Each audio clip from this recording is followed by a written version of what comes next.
progressing very fast. The incident took place in hallowed ground.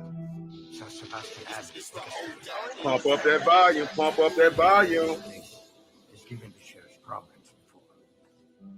I sense a great evil coming from there. Something dark that only you can help solve. I have requested the Abbey's records be brought to you in the library. Look into it. Still low, sir. Still I will low. continue investigating while you are on your journey. You don't pose to be talking, brother. Our sins will seek us out. Gabriele, go to Spain and help this child. But be careful. This demon sounds dangerous. Time to set the stage with the lights off. Let the little nigga breathe to the fight law. You ain't never like the room with the bright sauce. Hail Mary, they despise what the light brought. Let them roach niggas bleed if they can't see. Saneter TV, what you can't be. They say that murder on my mind, that it can't breathe. Take a picture of the proof, that's your last peep. Oh, it need me your love, yeah, that's just me. Keep them jumping like some frogs, so they might be when the sun sets. And they don't really want to bleed from the gunplay. And like mine, niggas smoking weed on the one-way street, nigga. Yeah, we see we outside with it. Pull up to debates like we might be with it on guard. Side these niggas like bullshit and they fraud. Let me chop them down with the sword. Walk them down like they live hard. This the toughest you gon' be in, we too hard. And you don't really want that smoke, my G. With Saneter TV, this the toughest environment, the toughest environment to be in, the toughest environment, the toughest environment, the toughest environment to be in, the toughest environment, the toughest environment, the toughest environment to be in, the toughest environment, the toughest environment, the toughest environment to be in, the toughest environment, the toughest environment, the toughest environment to be in, toughest environment, the toughest environment, the toughest environment to be in. Keep that off your lip before you get flipped. We got sauces over here, we don't just spit. Too many bosses over here, y'all just legit. Put them niggas in the game, let them get real. Don't even step unless you come in with that scholarship. That economic tip, gotta make a dollar flip. And I might be next, I don't give a damn, a truth rolling with me, so I'm feeling like the summer man. Too many gon' hate, gotta make a stand. I'm just trying to duck the lake, you don't understand. Read them when I greet them, that's my best plan.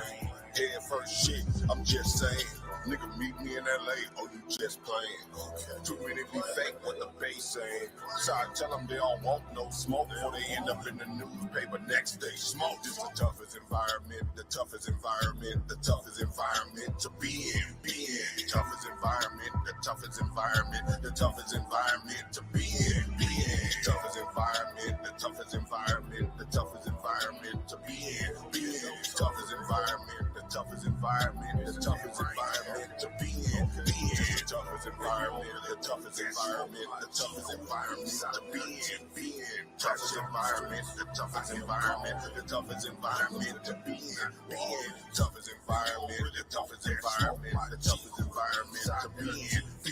Toughest environment, the toughest environment, the toughest environment to be in.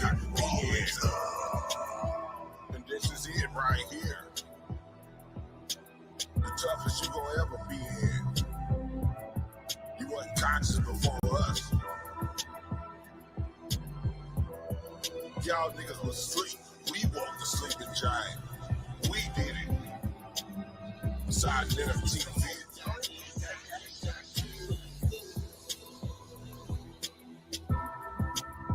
So stay your ass in your little bitty box. Where you feel safe.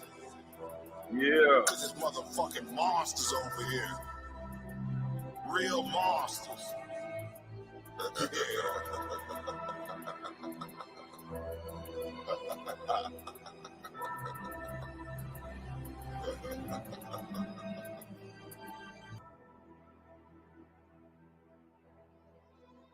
My God, my goodness. My God, my goodness.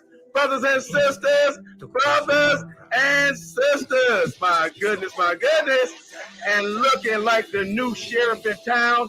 And looking like the new sheriff in town. Y'all know what it is. Y'all know who it is. It's Sister Christina Nick, baby. Giddy up, giddy up, giddy up. My goodness.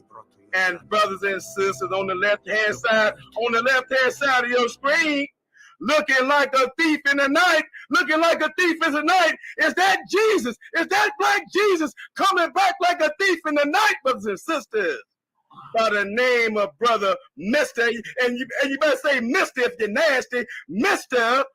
Free Range, brothers and sisters. Welcome to another saneter TV production, along with the ultimate debate league, brothers and sisters. My goodness. We are about to handle some business up in here, by the grace of our elder and the godfather of the conscious community, Brother Saneter. My goodness. Brother Sa, you want to say something real quick, brother, before I introduce our extravaganza debate tonight, bro? Yes, this is going to be a powerful debate right here. We already know Christina Nick. She's the favorite right now. And my man Free Range is coming in with his, with the smoke. This is the Ultimate Debate League ran by Black Jesus Minister in LV, and I agreed to host it. And so I'm going to step back and let Black Jesus do his thing. So we remember, Christina, you got a real heavy hitter coming up on the 24th. So I hope you are preparing for that. If there are any questions before y'all get started, the time is now to ask Black Jesus. And I'm going to step back and let y'all go ahead and rock.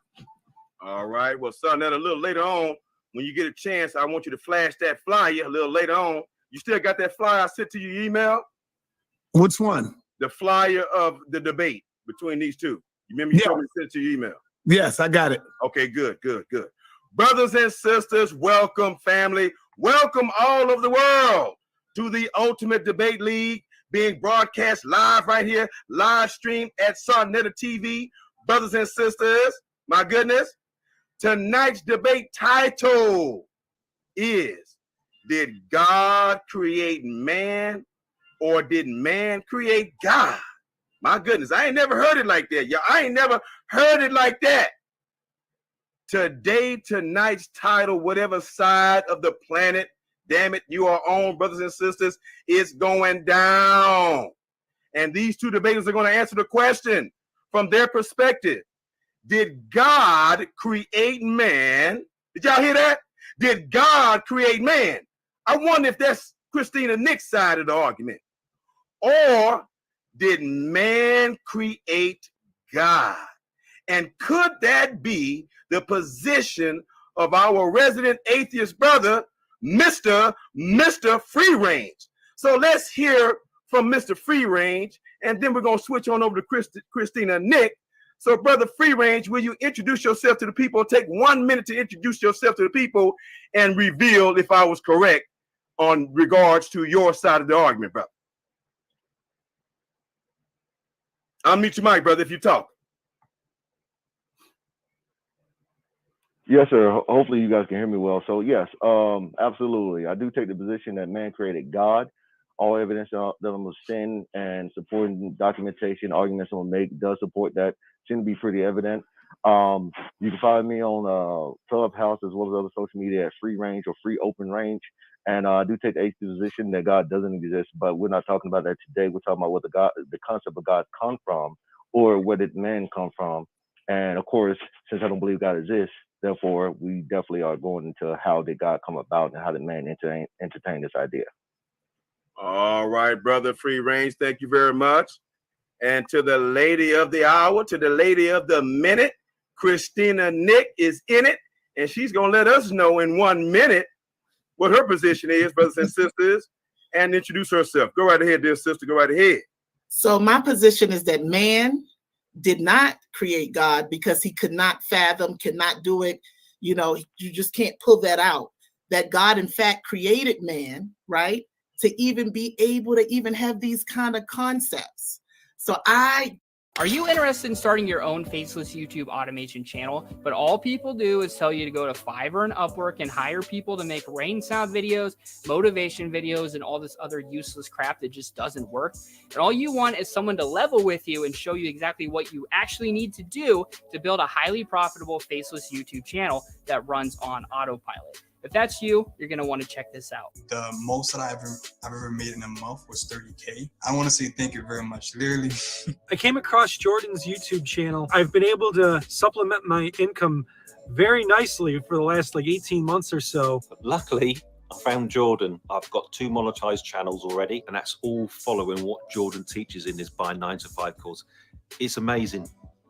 It really is. You see, a lot of people think that in order to have a successful faceless YouTube channel, you have to hire someone from Fiverr or Upwork to make rain sound videos or white noise videos, when the truth is that people running successful faceless channels are not doing any of that. There's actually just 3 main structures that you need to have in place to have successful channels that run on autopilot. Hi, I'm Jordan, and in case you didn't know, I was actually the first person to start teaching YouTube automation over 5 years ago. And in fact, I've taught some of the biggest names in the industry. So I've been able to earn 2 silver and 1 gold play buttons with some of my channels. I've also earned multiple 6 figures with my 5 faceless YouTube channels. But what's even better is that I've helped over 10,000 clients earn 4, 5, and even 6 figures. These clients are actually earning these results by working less than 1 hour per week by leveraging their team of highly skilled contractors that are putting these faceless YouTube automation videos together for them. Step number 1 is hiring your team and learning how to run them. So going to Fiverr and Upwork is not going to work. It can cost anywhere from $200 to $500 just to get a couple videos done.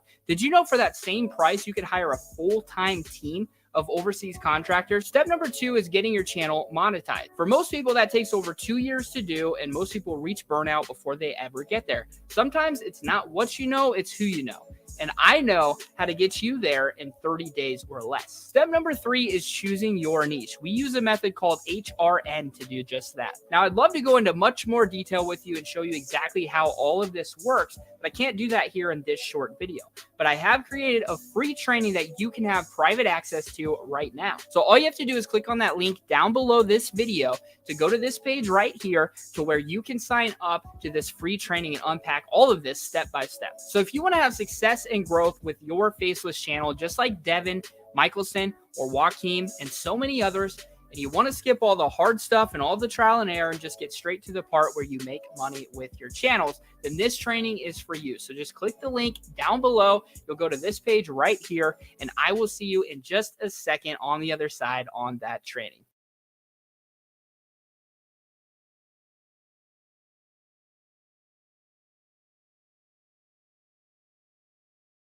YouTube thinks you're an Asian guy. If not, skip this video. Normal dating advice doesn't work for Asian guys like us, especially if we want to date beautiful women outside of our culture. The negative stereotypes are just too strong. But there is a way to flip the script, to change the game. I discovered it after 7 years of rejection, so you don't have to go through it. It's called the foreign factor. You see, normally the things that make us foreign, they destroy attraction. But I found a way to make what makes us foreign really attractive to high quality women. And once I used it, I started getting dates with incredible women. And once I taught it to my private clients, they started dating some amazing women as well. I want to share the secret with you in a free guide. And all you have to do to download it is by clicking the link in this video. Now, inside this free guide, you'll find copy and paste lines that you can use for online dating as an Asian guy. You'll discover the foreign factor that gets higher reply rates from women. And you'll also discover the one line that you can say to start conversations with really attractive women, whether they're from your culture or not. All you have to do is click on the link in this video, enter your email, and you get everything. Enjoy. Call me the Lone Ranger tonight. I got my hat on tonight because I'm going to slay the Bible gambit, right? Take him down this Bible brick road today and show him that in the science, that in the universe, that in philosophy, in mathematics, that everything points to a most powerful, all-knowing creator that in fact created man, as the Bible says. So God created man. Man can't even get himself out the bed without God. We're going to show that. Lord have mercy. My goodness, y'all. Y'all see this is going to be a good one. Make sure right now, y'all share this live stream all over the place. Post it on your social media platforms, brothers and sisters. Go wake up your mama, your daddy, your sister, your brother, Pookie, Ray. Wake up the dog. You know what I'm saying? Even dogs watch TV. Even dogs even watch the computer. Come on now. Y'all know these dogs are smarter than what they used to be. You know what I'm saying? So, brothers and sisters, this is going to be a good one. And I have been waiting for this for quite a while. And we at the Ultimate Debate League, we have been working overtime, bringing the best debaters all over the world. Bringing the best debaters all over the world to the Ultimate Debate League. And you're going to get a sample of that today, tonight, whatever side of the planet that you're on. Now, brothers and sisters, let me lay out the debate format quickly. Let me lay out the debate format. We're going to have a 5-minute opening, and then we will proceed to 3 13-minute rounds. 3 13-minute rounds, and in each of those 13-minute rounds, your first 3 minutes is your rebuttal. And I'm not going to tell you when your 3 minutes is up. You just know that you have a total of 13 minutes. So you can kind of estimate in your head when 3 minutes is over with, because I don't want to mess up your thinking pattern and all that kind of stuff, okay? All right. So again, 3 13-minute rounds. Now, the person who goes first, of course, will only have 10 minutes. And they will have their 3-minute rebuttal at the end of the last person who gives their final round. And proceeding, and then after the 3-minute round, the 3 13-minute rounds, we're going to take a break. We're going to take maybe like a 5-minute break, y'all. You know what I'm saying? Or probably less than that. And then we will proceed to the question round. And when we proceed to the question round, the debaters will pose 5 questions to each other. No more than 5. They can do less than 5, but no more than 5 questions. And you have 2 minutes to reply to each question. Now, it's up to you guys when we get there. If you guys want to ask your questions successively, or if you guys want to alternate, that'll be up to you guys, okay? All right? And immediately at the end of the question round, when both debaters have asked their 5 questions, we're going to go to their 5-minute conclusion. Both debaters will give a 5-minute conclusion, and that will be the end of the debate. And then we're going to hear from our judge, Brother Inger. I don't know if he's in the background, but he's definitely not on stage yet. So maybe someone might want to pull him up here to say something to the people briefly. But Brother Inger, there he is. There's that handsome brother, balling and crawling, swinging and banging, just like Black Jesus Minister, all the way from Houston, Texas. Your boy Inger is our judge for today. So, Brother Inger, would you like to say something to the people real quick, brother? Oh, yeah, yes, sir, man. I'm happy to be here today, man. I'm ready to see what's going down today, man. It's going to be a very interesting debate and topic. I'm ready to see what they got going, man. I'm ready. All right, brother. So, they're about to be in your hands, brother. And they're expecting you to pay close attention, because when it's time for you to give your deliberation, brother, and after you're finished giving your decision, the loser will have the opportunity to ask you 3 questions as to why you didn't give them your vote. Is that understood, Brother Inger? Understood. All right. And finally, the loser can, if they feel led so, can file a protest against you, the judge, if they feel that you were biased or that you did not make a just decision. And likewise, they can file a protest against their opponent if they brought false information or told a fib. Okay? That's how we doing it over here at the Ultimate Debate League, brothers and sisters, to ensure who our champion will be crowned square and fair. Whoever will become the debate champion of the Ultimate Debate League will be crowned fair and square. So, brothers and sisters, let us proceed. Who was the person that said that they were going first? Who was that? I have a question, Black Jesus. Yes, sir. Oh, man. The question I have for you is, are you streaming on Clubhouse so the people can hear it as well? Yes, sir. Say hi to my people on Clubhouse, huh? Peace. Shout out to Clubhouse listeners. If y'all can, come on over to Saneter Studios and click it. That way y'all can see the slides that Christina and Nick got. You can see the sources. So if y'all get time to come on in the building, come on over here and get in where y'all can see it live. Go ahead, brother. Exactly. Again, so which one of you contested debaters, warriors, gladiators is going first? I Who's don't going to mind. draw first blood? I'll go first. All right, brother. Yeah. Brother, I'm going to pull my clock out. Let me pull it up. Let me pull my stopwatch on my phone real quick. Remember, this is a 5-minute opening. You don't have to take the whole 5 minutes, but you will be notified when the 5 minutes occur. All right. Okay, so you're gonna give me a 30-second or a minute warning when it comes to close? Do you need it? Do you need a 30 second or a minute warning? I'll give you a minute warning. I'll do that just in case. Yes, sir. No, I will give you a minute warning. I will give you a minute warning. When it get down to 3 minutes, you say 3 minutes. You got to let them know how much time they got. Yeah. I was just doing this for the opening, so Okay. but I'm glad you brought that up. When we get to the 13-minute rounds, guys, I'll say 5 minutes and I'll say 2 minutes. Okay. Gotcha. All right. Thank you very much. Okay, so brother, we're ready when you ready. Free range. Let's do it. All right. So, of course, all evidence points to man creating God, as we stated before, as we already know. God is a concept that is very diverse amongst every individual man. That has always been the case. When we study ancient civilizations, the first civilizations we can come across, they're all paganistic, meaning they believe in multiple gods. That's Hinduism. That's, of course, Greek mythology, Egyptian mythology. The list goes on. Is consistent with the idea that man created God, and every evidence supports that. With those concepts being the case, they relegated God to factions of nature: love, war, the wind, water, the sun, etc. This is where these concepts come from, and they've evolved over time to be monotheistic to what we have now today, one particular God ruling over all existence.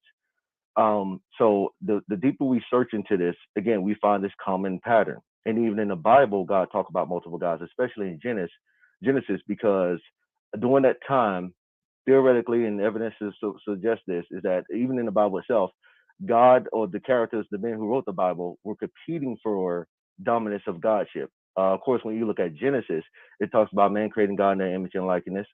Man creating man is becoming like God due to the fall of man. You know, man has become like us, knowing good and evil, etc. It's constant things saying that. The reason why, because again, if we were made in God's image and likeness, because God said we made them like us. Who is us? Even in the Tower of Babel, God is saying, according to the Bible, that man is made like us, or nothing can stop them what they choose to do. If you consider those statements, God is considered this one-dimensional being, this one unique being that nothing can be implicated or replicated to be like. With that being the case, who was he creating man like us in that context? Meaning that if there's a us, that means there's something equivalent to God. There's something else. There's some other beings. If God himself, according to the Tower of Babel, said nothing will be able to stop man, then this being is saying that he is not all-powerful, not omnipotent. And then God in the Bible is shown to be repent and to make mistakes, etc. All these traits are consistent with man. Every single trait, the regret, the anger, the jealousy, all those things are just men. And the whole concept aligns with historical man being kings and having oligarchies, let alone monarchies. Monarchies, of course, one person ruling, but most monarchies or oligarchies where they have a chosen few people who they trust to help rule with them. And that's what this God character aligns with. That God character has always looked for support and needed support to do so. The whole idea is coming from men trying to make sense of their reality. Hence, they created a concept to shift the buck of responsibility. So it's not coming from me, it's coming from this supernatural power. And that's not good enough to just say that God exists. So therefore, they create rules such as if you disobey this God, you go to hell, which is the ultimate incentive to obey God, because you don't want to be tortured. You don't want to be in the God's you want to be at the God's mercy, and more so, you want to be at the favor. So it goes into a sense of narcissism to where you have a particular relationship with this God. I know we're in the opening, so we're going to get more into it because I do want to get to these slides. But what I'm going to show here, because I know time is wrapping up, I'm going to show ancient man and their start of getting into the concept of God. And again, God's plural, because that's where we started. We started with a multitude of gods, and then we evolved to one God. And the logical question being, if God created man, they would never come to a conclusion that there's multiple, because they would start with the idea there's only one. They would only rely on that, and that would be the bulk of our history. Most religions or most beliefs of God believe in multiple gods. Hinduism is the oldest known religion we know today. That religion believes in multiple gods, and there's a ton of them. I can't even it's just 1 minute. So with that being said, the whole concept of creating man, which I'm also going to address, that does not exist in science. That's not a thing at all that scientists entertain. The concept of creation, and I'll land on this in my 1 minute. The concept of creation is a belief. It's not even a theory. There's nothing we've ever witnessed being created. So to come to the idea that God created man, let alone everything in the universe, is a belief at best. There's nothing to determine or nothing to conclude that anything ever was created, let alone man. I'll land on that. Thank you. Right, Brother Inga. All right, brother. You definitely had about 20 seconds left, but all right. You did relent. Now, the new sheriff in town, Sister Christina Nick. Go right ahead, dear sister. Whenever you're ready, I'm going to hit the clock. It is interesting that my brother landed on belief. I am Christina Nick. I'm coming to show you that the facts point to a divine creator, a divine mind of the universe, a divine order. If there are laws of nature, which we all believe in, laws of nature, then it constitutes that there has to be a lawgiver. If there are laws of philosophy and the divine thinking and critical thinking, then there has to be, right, a lawgiver. If there is a moral law that we follow, an absolute moral law, right, then it constitutes that somebody gave us this law. And I'm telling you that that somebody is the all-powerful, eternal God of the Bible. He did not fail or lie to us yet. We're not talking about belief.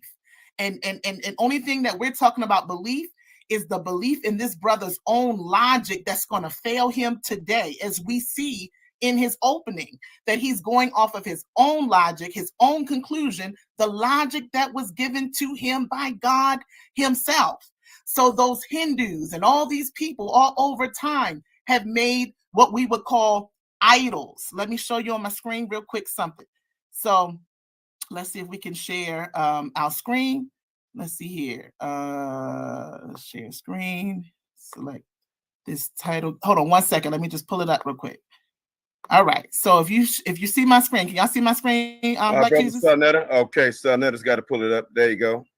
See if he can see it. Okay. I want to show you that this brother doesn't understand that we have. So idol, the definition of idol, an image or representation of a god used as an object of worship. This is from the Oxford Dictionary. So we're not just talking about mere representations and images of God. We're not talking about man's imagination, because the Bible talks about that and condemns that. We know that man has this imagination, but this imagination was given to it by the eternal God, right? So we're talking about God himself. Did man make God himself? So what is the definition of God? So when we say God, hold on 1 second. I'm trying to find it on my screen. I have to pull it back up again. Let's see here. So when we say God, I'm just going to type in God definition. I had it pulled up, but somehow it's not there. So here we go. The definition of God, right? And hold on, not in Hinduism. Hold on, 1 second. Yeah. So God, the definition of God.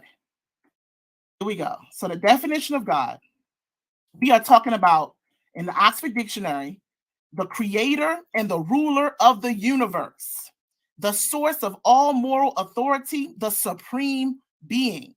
It says a superhuman being, not humans, but a superhuman being or spirit worship as having power over nature and human fortunes, and it's a deity. So I just want you to note the difference, right, between God and an idol, okay? I want to stop sharing real quick. How do I stop sharing? Share right there. So the difference between God and the idol, the brother is describing idols And we don't deny that idols have been made. We don't deny that Greek mythology, Egyptian mythology, Roman and Norse mythology has failed us. They have tried to find ways, right, to understand the world, but they are drastically different from the story of the Bible that not only gives you the creation of man, but it also gives you the meaning for his life, the purpose, and the plan. And this brother can't give you any of that. And I need you to understand that. So what I want you to see is that he's not going to bring science. He's not going to be honest about the science and the facts that shows that the Bible was right 3,000 to 4,000 years ago, before scientists. He's not going to show you and admit to you that God has given us the capacity by creating us in his image to think at a critical thinking level. He's not going to show you that neuroscience proves, DNA proves God, neuroscience proves God, and the universe, the grand scheme of everything, right, puts man at the apex of the universe, something only a God can do. He cannot tell you where man came from. If man created God, who created man? And I promise you, he won't be able to show you any of that. But I will show you unequivocally that the God of the Bible is the supreme God that created man today. Thank you so much. Wow, that was right on time, right on time. Brother Free Range, your first round, official round, will be 10 minutes, and then every round after that will be 13 minutes. Remember, the first 3 of your 13 will be your rebuttal, and then you will continue on for your 10. I'm not going to give a signal for the end of the 3 minutes. You should be able to kind of figure that out in your head, and then go into your rebuttal and then your your information. Since you're going first, Brother Free Range, you will have your last 3-minute rebuttal at the end of Christina Nick's last round. Is that understood, dear brother? Yes. Okay, so right now you have 10 minutes, and we're going to start as soon as you start talking, brother. All right. Yeah. So let's get to it. So it's very important to understand the origin of this concept of God. Now, to answer the question, where did man come from? Again, we have no evidence of any type of creation. So let's define terms. Creation means there's 2 different definitions for it. One is the definition, of course, we know about molding things together. So yes, someone did create a laptop, someone created a car, someone created a satellite. Created means that we got material evidence that's here, material things that exist in our world, and we composed and modified them to be what they are. That's a okay definition of creation that we are all okay with. Everyone agrees with that. The second definition, which is antithetical to science, is that proof coming out of nowhere, things that just appear out of nowhere. So that means matter that wasn't here that is now here. We have no evidence of that, which goes into a belief system. And again, if God did create man, then when did he introduce himself? That's the most important question. Why do all the historical religions have paganism? Again, it's different from being believing in different qualities of God, meaning one person, this God can do a set of things. He may be controlling the seas, the oceans, the sun, etc. But that's one being. These people we're talking about, and all civilizations we know of, all cultures, they're talking about different gods doing different things. So let's look at these men right here, these stages of men. And this is going to go into some of the questions that we talked about earlier. So bear with me for a moment while I get this up, because it's very important to highlight where did man introduce themselves to God or vice versa. So right here, as you see, these are the stages of man today from this diagram. So the oldest we got is, it's hard to say these names, so I'm just zoom up on them. I'm going to take my best shot at them. Sahelanthropus, Candices, I'm pretty sure I said that right. Well, Cadesis. But anyhow, you see that man there. This is way past the Bible stages, which is allegedly 6,000 years old. But we see this man right here is approximately 7 million years old. We got the next stage, 6 million, 5 million, 4 million, 2 or 3 million, of course, to modern day. Now I'm jumping stages just for the sake of time, but you see these different types of men existing. Now again, these are the ones we found and confirmed so far. Okay. Now what's very important here, you see these stages of these men right here. They existed simultaneously at the same time, different types of men, stemming from most likely this man, but maybe an unknown. And that's perfectly fine, because all of science is predicated on finding information to understand our reality. Unlike religion, which is saying this is reality, and accept it as is, and trying to get things that we find to correlate with it. So to sum that up, to clean it up, science, look at the evidence and see what it leads you to. Religion gives you a lead saying this is the outcome, and then they look for the evidence, which is the most backward way of thinking. You don't look for, you don't determine the outcome until you find the evidence. So you find evidence first and then you determine the outcome. So that's very important. So look at all these men here, these types of beings existing around the same stage, potentially deriving from the same entity. Now, religion didn't come into play, the concept of God didn't come into play to this time frame, actually the latest time frame today, within the last several thousand years. So there was no doctrine, no concepts of man believing in a God, period. No multiple gods, no singular God, nothing of the sort. So where do you get the concept that man was created by God, which we see predates all theoretical ideas of God according to religion in general, let alone Islam and Christianity? But you have men existing all this time without God, raping, murdering, building, loving, families, schools, etc., doing things that are communicable that should have some sense of morality that is allegedly coming from God. No evidence suggests that. None. No evidence suggests that.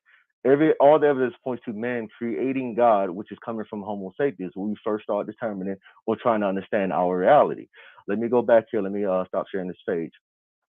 Okay, so going into the oldest religion, of course, like I said, Hinduism and Greek mythology, Egyptian mythology, etc. We got all types of gods. We know Horus, we know Krishna, we know Mithra, we know all these gods we can talk about and what they do and how they came about. The concept of God is a psychological phenomenon with man. The reason why I call it a psychological phenomenon is because, and even and she said I came up with this, but even psychologists today even agree with that too, particularly of course those who are atheists. Let me find that page too, but while I talk, I can still find it and tell you. It's the idea that man is trying to, one, cope with our reality from the things that we don't understand, which is basically out of ignorance. That's where God comes from. Whenever we don't understand things, we've created God. So when man would survive storms, earthquakes, and any other natural disaster, men would say it must be the wind god or the earth god or some type of god controlling this. And again, multitudes of gods. That was always the case. It's always been the case. 5 minutes. Thank you. Always been the case, historically speaking. Okay, so God was personifications of nature.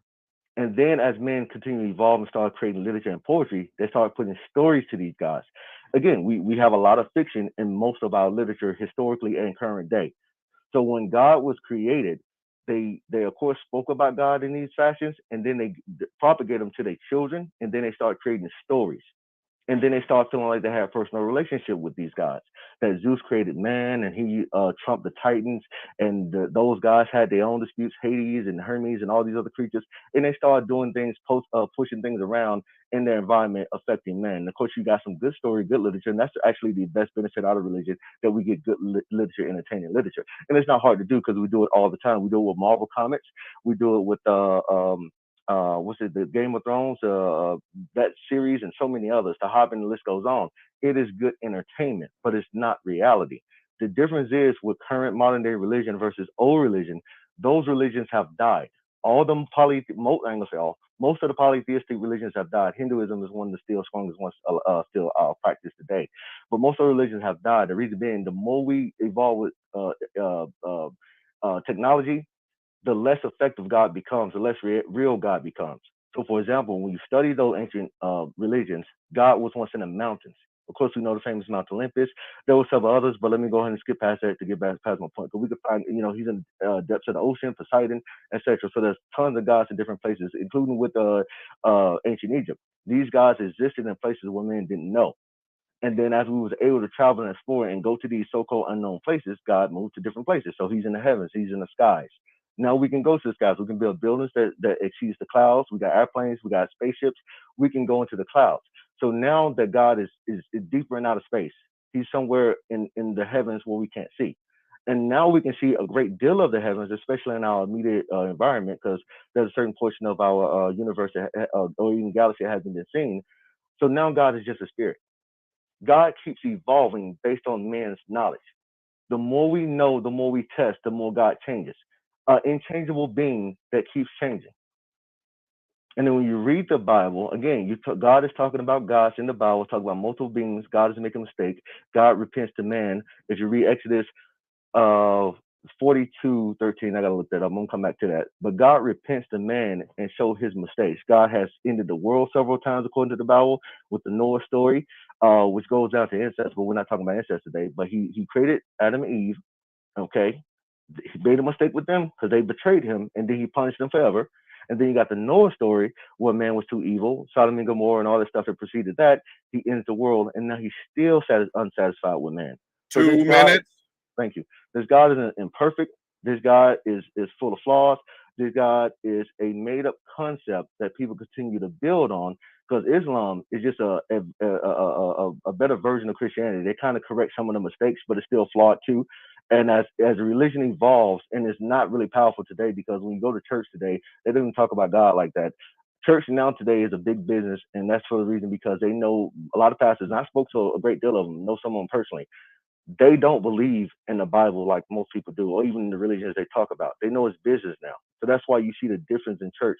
Most of these people are a form of atheists, which is not inherently a bad thing, but they're types of people, and I don't want to say atheists, they're theists who don't believe in the doctrine they teach. That's probably the best way I could put it. But all the evidence suggests that man was created by God, because if God existed, the best thing he could have done, and still do if he still exists, is introduce himself to man and dispel of the lies and the false doctrine. But he won't do that because he doesn't exist. And all the claims of man, and Saneter said this other day, I wish he didn't say it because this has always been my argument. God exists in billions of aspects because God is just the imaginations of billions of people. And every single person you talk to about God, they have their own interpretation of God. That doesn't work like anything else. I said this before. We all know Obama. If I describe Obama as a little girl, or somebody describes him as a rock band, we wouldn't be talking about the same person. Because I said, hey, I hung out with Obama yesterday. He's like, oh, the former president. Like, yep. Yeah, man, he's getting older. He's going to go to college next year. It's like, hold on, what are you talking about? Like, what? Are we talking about the same person? And I start giving you traits about Obama, and it doesn't align with what you know. We're not talking about the same person. That's the analogy with God. God shouldn't change that much based on every person you speak to, because God should be a definitive person. We all are definitive. We all have definitive traits and characteristics. If I ask you, was God a turd or a gay man? Of course you would say no. That's something God wouldn't be, because that's antithetical to God. Time, brother Free Range. Time. Oh, okay. Damn, time, brother Free Range. Thank you, brother. That was the end of the top of the first round, brothers and sisters. Tonight's debate title, got tongue tied there just for a second, is: did God create man, or did man create God, brothers and sisters? My goodness, these debaters are going to answer that question, and we got a judge on the scene who's going to make a decision. So again, thank you, brother Free Range, brothers and sisters. Make sure y'all got it right. It's Mr. If you're nasty, Mr. Free Range, brothers and sisters. My goodness, Janet Jackson gonna get me for that. But anyway, go ahead, my sister Christina Nick. So you think, sister? Where can I start with my rebuttal? First and foremost, he is just proving that he's just not prepared for the toughest environment on YouTube, the toughest environment in the debate field, because he's not coming with sources, he's coming with his own ideas, his own concepts. So notice that this is how atheists do, that he is absolutely stating that God cannot exist, and he has no evidence of that lack of existence. He has no evidence. His lack of evidence of God, right, is his evidence. And we all know that scholars and scientists always say that the lack of evidence is not the proof, brother. You see what I'm saying? So if you have to be honest as a scientist, you have to be honest as a person who is intellectually thinking about this thing, that just because you can't understand him, just because you don't have the knowledge of God in your heart, it does not make him a figment of everybody else's imagination. So that's the first thing. So he's a self-proclaimed atheist. And if you look up the word atheist, it's basically just saying that at the end of the day, I'm going to show you what an atheist means. It just means that because I don't understand God, he cannot therefore exist. And so it limits God to our understanding. So it says atheism, the idea that the question of the existence of God is meaningless, right? No, this is not the one I wanted. But it says because the word of God, that word God has no coherent and it has an ambiguous definition. So we already defined it. But if you go into igdeism, it's basically saying that the understanding and the lack of understanding of how God moves and how God does constitutes that he cannot actually exist. So he would have been more honest by just saying he does not understand. He does not understand the Bible. He does not understand the scriptures. He does not understand the Tower of Babel. So I'm going to rebut that just now. If you go to Genesis chapter 11, he said that God had to be equal with man because no one could stop him. But if you go to Genesis chapter 11, it said that God himself stopped him because he had to come down. So there was nothing that can stop him in creation. So God himself came down. I'm going to show you where that says that real quick, and I'm going to try not to use up all my 3 minutes.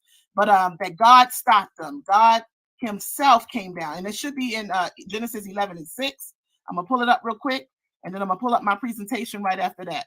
It says, and Genesis 11:6, and behold, and the Lord said, behold, they are one people and they have all one language. And this is only the beginning of what they will do. And nothing that they propose to do now will be impossible for them. Right? That's in verse 6.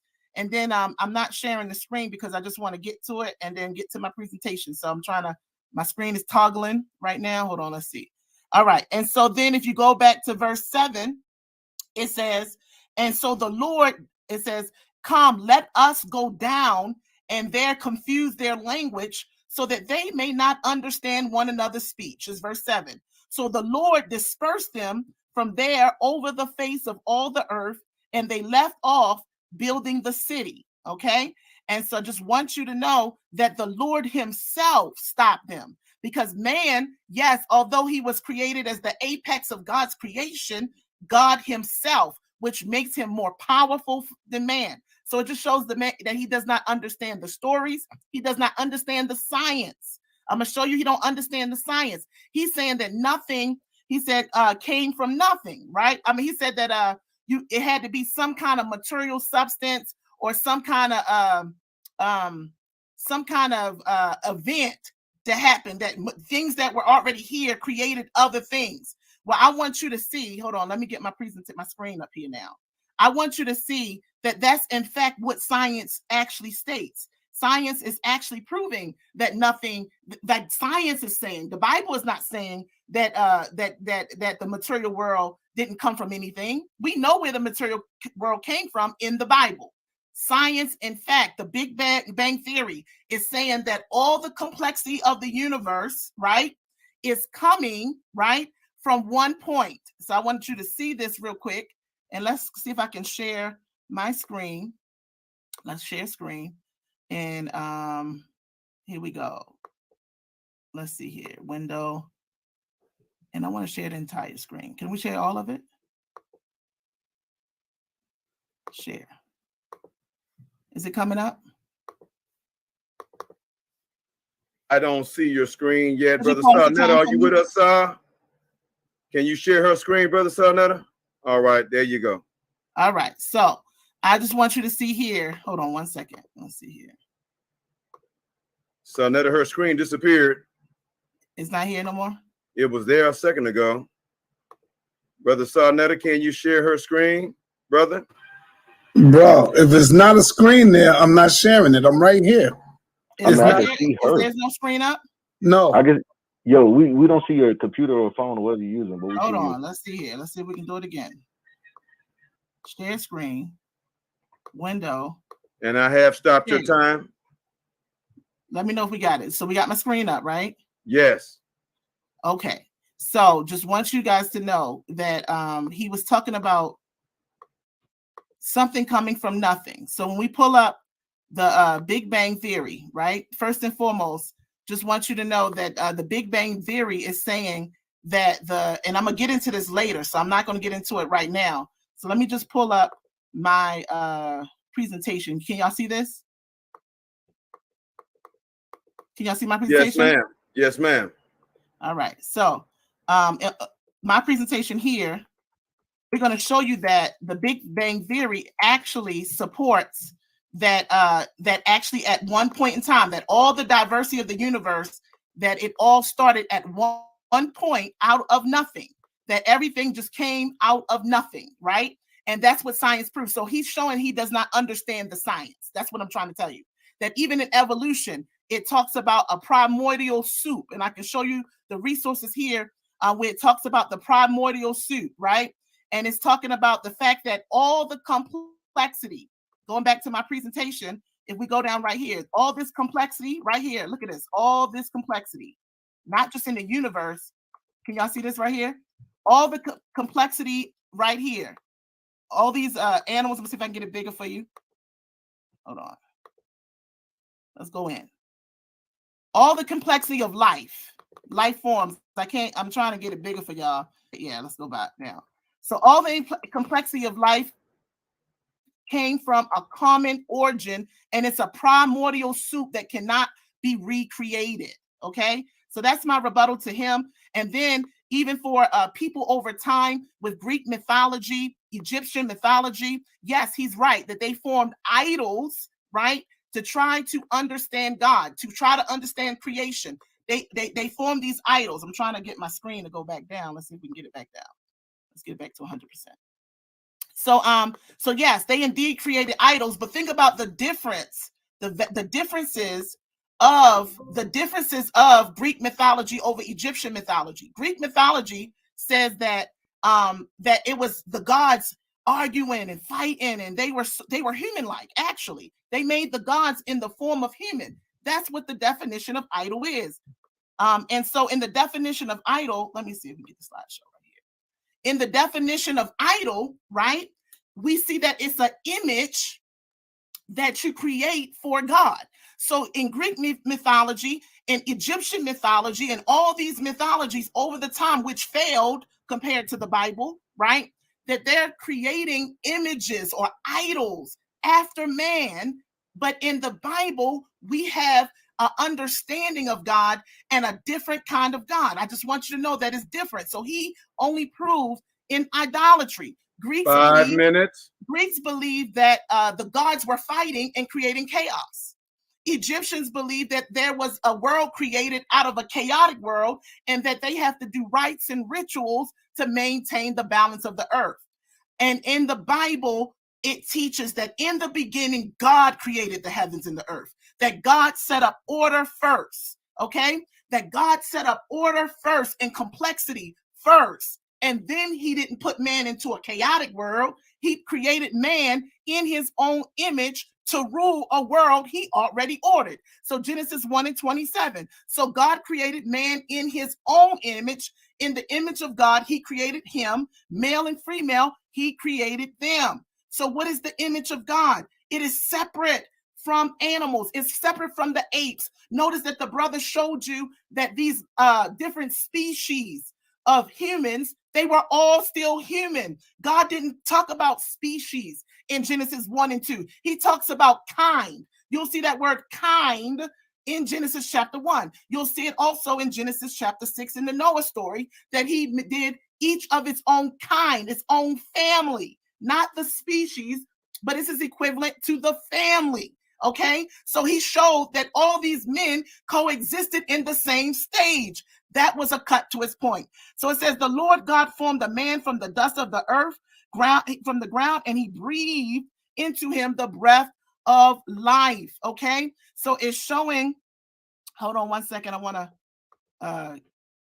exit full screen. And I want you to see that the science does confirm the facts of a common ancestor.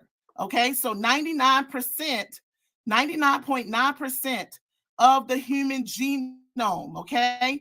99.9% of the human genome, I'm trying to find my resource up here.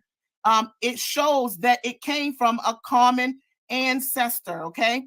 Let's see here, real quick. That Eve existed through the DNA. And I'm gonna show you that in another slide. I'm gonna show it to you in another slide. So I'm gonna show you that this brother, that all of creation shows, right? All of creation shows that we have a common ancestor. Science proves we have a common ancestor. Science proves the Bible, okay? I want you to see something here too. We have the scientific method here, okay? Can y'all still see my screen? So yes, we see your screen. The scientific method is showing us that at the end of the day, let me show you this. This is the scientific method. It starts with an observation and a question.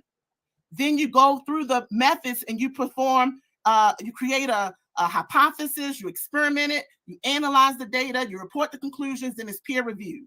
But notice it starts with an observation. So I want you to know that observational science and experimental science is different than historical science, okay? And so the thing about historical science is that you cannot observe what is thousands and millions of years in the past. It's not observational. You cannot create a repeat. So I'm going to show you that even the science, although we cannot repeat it, that first and foremost, creation science is a historical science. That it does offer it definitely offers a reason for man's creation and a purpose for it. And that science is in alignment with the Bible. The DNA shows that we have a common ancestor. The psychology shows that we have higher level thinking than all of the animals to even be able to perceive and understand God. The DNA, I'm going to go into the DNA in the next section, and I'm going to go into the science of creation, but I want you to know that evolution says we come from primordial slime, and that something from nothing, that from nothing comes all this diversity and complexity. But creation says that from kind, you get kind, and that this bursts forth at an instant. When God said, let there be light, the boom, that's your big bang. When God put seed of its own kind that we can continue to reproduce and produce after its own kind, that there is a divine mind. That philosophy is going to show you that there is a divine intelligence behind the creation. And if there's a divine intelligence, there's a divine mind, and that divine mind constitutes that it has to be a God, a mind, a God, something that is bigger, something that is greater. The universe precedes man, and God precedes man. He is the creator of the universe. Thank you so much. Time. Thank you, dear sister. Thank you so much. We coming right back to Brother Free Range at the top of the second round. At the top of the second round, y'all. My goodness. Today's title, whatever side of the planet that you guys are on, the debate title is, did God create man, or did man create God? We're now at the top of the second round with Mr. Brother Free Range. Brother, when you speak, the clock will start. How long I have? 2 minutes? I'm going to have 13 minutes, bro. 13 minutes. Okay, great. Thank you. So firstly, she said a lot of things that was very inaccurate, very anti-Bible and science. So again, when it comes to the concept of God, well, firstly, let me address the icktheism thing that she said. Let me get that out of the way. So icktheism, icktheism, is the concept that the word God is so trivial that it has no meaning, because literally you could apply it to anything. The reason why that is important, because to atheists, the concept of God not existing means that if you can show a God that doesn't exist, that person can't be an atheist. But then you shift into a phase. She's the sister talking. Sister Nick, I'm gonna stop your time. Sister Nick, mute your mic, sister. Oh, I didn't know I was off. Hold on 1 second. Yeah, just mute your mic. Sorry. All right, Brother Free Range, I stopped your time. Go ahead, brother. Okay. Yeah. So icktheism, icktheism is the idea that the word is so trivial that it means nothing. So, for example, if someone say you don't believe in God, I say no, I don't think God exists. They can say, okay, well, I'm God. And say, okay, what does that entail? They say, well, it doesn't matter what it entails. I exist, so therefore you can't say I don't exist. Okay, you're right, you do exist, but I don't consider you a God. But therefore it goes into icktheism, IG, meaning that the word means nothing. Because you could say a rock is a god, which there are civilizations that believe that certain rocks or certain trees or certain animals represents God. But again, at that point, the word means nothing now, because you can just call anything God. So that's what icktheism come in. It doesn't mean that we can't comprehend what God is. I can understand that you think something was created, but to your scientific method that you presented, the first word for that method was observation. The first thing. So you shot yourself in the foot with that, because you have not observed creation. So it doesn't make sense to think that something can be created, and created, of course, in the context of coming out of nowhere. You only observe modification. Everything you've seen has been modified. You coming from your parents, you were modified from elements that was here that went into your father, that your father put you into your mother, and then you came about. And the same process has been repeated forever and ever more. The concept of God is a concept that has been created, meaning in the sense that the idea is that men start attributing ideas to factions of nature. And the three elements that I meant to say earlier was these three particular elements is very important. One of them is narcissism. The idea, I said the first one already, which is the idea that man want to cope with the unknown. That's that, as well as, that's the first, coping with the unknown. Of course, we don't understand how things work. So we thought lightning was coming from God being mad, or we thought that God was moving the earth, but we understand how our reality works a bit more. So we got rid of those ideas. We have meteorologists who can tell us when it's going to rain, snow, if it's going to be an earthquake, etc. We kind of can predict some of our nature now because we have ability to do so. The second aspect is a moral concept, which is highly subjective. Each culture has a sense of morality. Each family, each person has a sense of morality. In order to reinforce that is to create a God concept. Now, again, you can do it without God because we've done it before. We continue to do it in certain aspects, generally do government. But people historically have did it through a concept of God, especially when you want to shift the blame to something. If you feel like things are not being done a certain way, you can always put it on someone else. It's kind of like what you do in the work field. Is you want to fire somebody, you don't tell them you're firing them because you don't want them to come back and kick your butt. You say that, hey, the company said we got to let you go. That's kind of what people do with the God concept. So that's one aspect. The second aspect, or the third aspect, I'm sorry, that was second. The third aspect is the narcissism. People like Christina and the other theists believe they have a personal relationship with God. They know this being, they have a relationship with him. They're in the club, you're not in the club. They're favorite, you're not favorite. They have no evidence of that at all. It's just something to make them feel good. They think they're doing the right thing and you need to follow them. But it's like, hey, if you tell me that you speak to Jay-Z every day and he looks out for you and y'all exchange money and all this stuff, Jay-Z is a prestigious person. Okay. So if you knew him, I would like really just see you talk to him on the phone, send a message to him, something. But that requires a lot of evidence, which can't be satisfied because Jay-Z is a real person. But when you say you speak to God on a routine basis, I require the same evidence. How do you speak to him? How do you know him? What does he sound like? Can he make sound like I make sound? Every time we test this, it's never been proven. And I say never, like 100%, never. 100% never been proven. To experience God the way you experience the rest of your reality. There's a bunch of lies and make believe, but it should be easier to satisfy. And again, certain groups have kind of evolved the concept of God, particularly Islam, to where God doesn't operate like that. So they just kind of up Christianity in the concept. They don't believe God operates in the fashion that Christians believe, that we're children of God and God has offspring, etc., and all this other type of stuff, which goes back to the Nephilim and other parts of the Bible where God supposedly have children, Jesus. Now, God created men in the Bible like Adam, Elijah, and Malachi without a parent. If you look at Malachi and Elijah, they had no parents as well as Adam. But God somehow made a man, Jesus, by messing up this relationship between this guy, potentially messing up this relationship between Joseph and Mary, to put him in that predicament. And then as a child have to grow up and be hunted, opposed to just making him a man. I mean, it's God for Christ's sake, according to the Bible. So he should just be able to appear out of nowhere and do what he has to do. But none of this stuff makes sense. Again, these stories are adopted for ancient folklore and myth. When you look up Horus, Krishna, and we can go on forever. A lot of these, I think it's Atlas and so many others. These stories are plagiarized, including the Noah story. That story is also plagiarized. There's so many stories in the Bible that are plagiarized that it doesn't even make sense. That book, just like many books before it, evolved from other books. That's why it's a compilation of stories.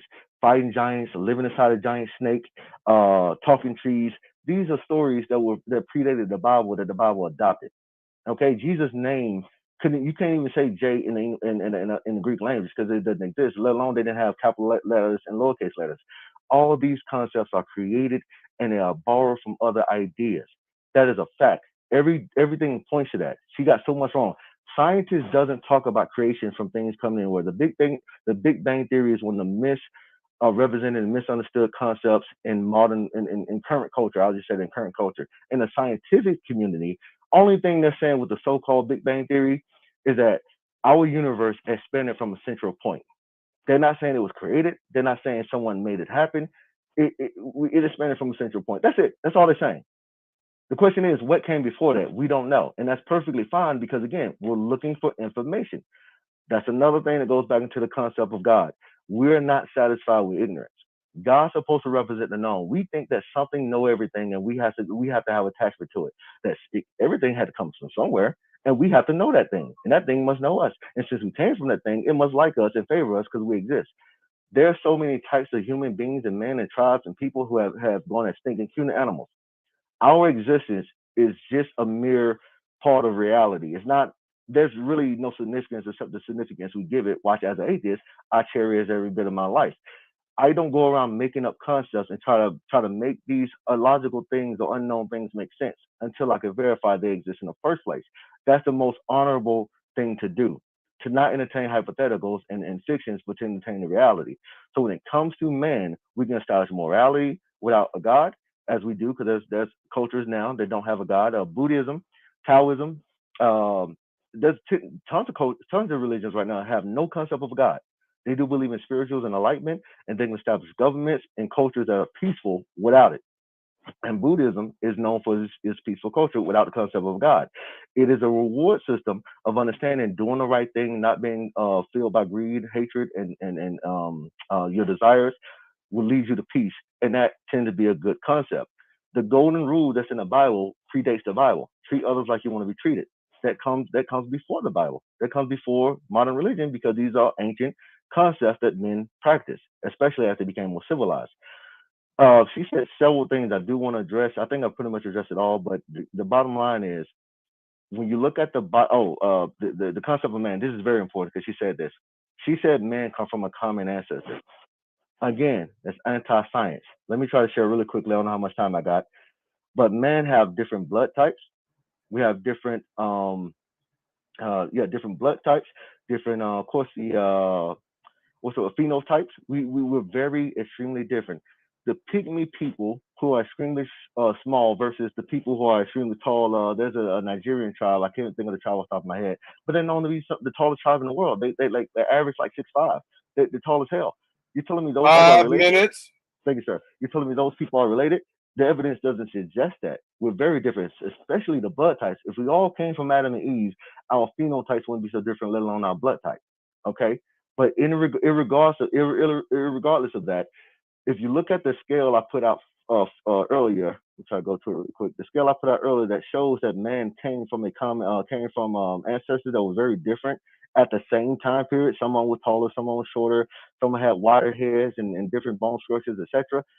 What group of those people did God introduce himself to? I'm gonna show this real quick, then I'm gonna go to the other one. What group of people did God, like right here?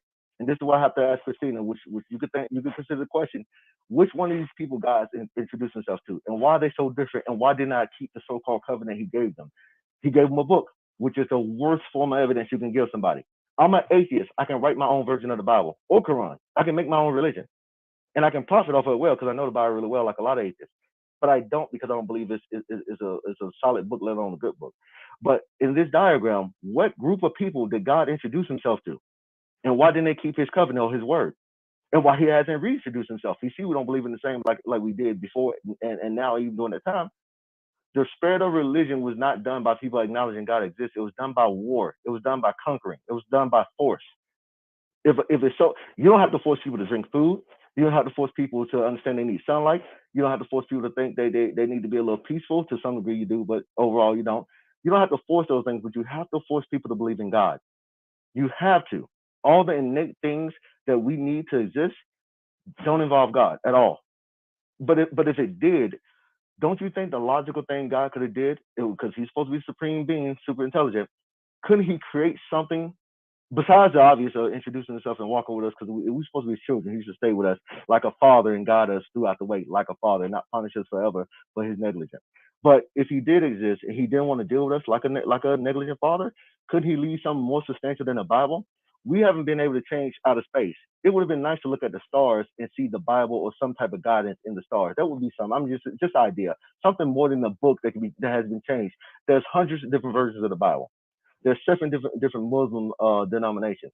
All right, every single group have their own stuff, and there's so much diversity and confusion that if God existed, he would clear it up and make sure this didn't exist in the first place. But as you see in the Bible, God is an epic F-up. He consistently makes mistakes. He consistently fails. He's very inconsistent. And the more we understand with science, the more God dies. he gets lesser and lesser. That's why people are not believing in God to the same extent. They may believe in the creator, they may believe in some type of super intelligence, maybe an alien race, but this idea of a supernatural, all-powerful being dies every single generation. 2 minutes. Thank you. The way you practice your Christianity or your Islam is different from the way your great-grandparents, let alone your grandparents, practice it. Maybe your parents to some degree, but it shifts over time. That's not consistent with objectivity. It's not consistent with God. It's consistent with how man evolves psychologically, and let alone physically. That's very important. Idol worship, she talks about idol worship by ignoring that she's idol worshiping.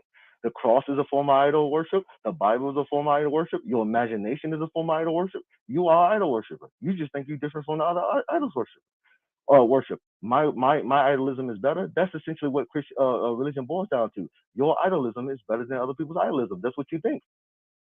And atheism saying all this is BS. We don't believe in the devil, generally speaking, because atheists are different. We don't believe in the devil. We don't believe in God. We don't believe in the afterlife, and so on and so forth. Generally speaking, atheists are very isolated. So you do have some atheists who probably believe in superstition and stuff like that, but that's totally different. The bottom line is, the burden of evidence is heavy on you because there's none. Again, creation, there's no observation for it. But when it comes to God, I can create a concept of God right now. I can create my own idea like you did, like many do. That's what evidence points to, and it's irrefutable. I'll land on that so she can get in.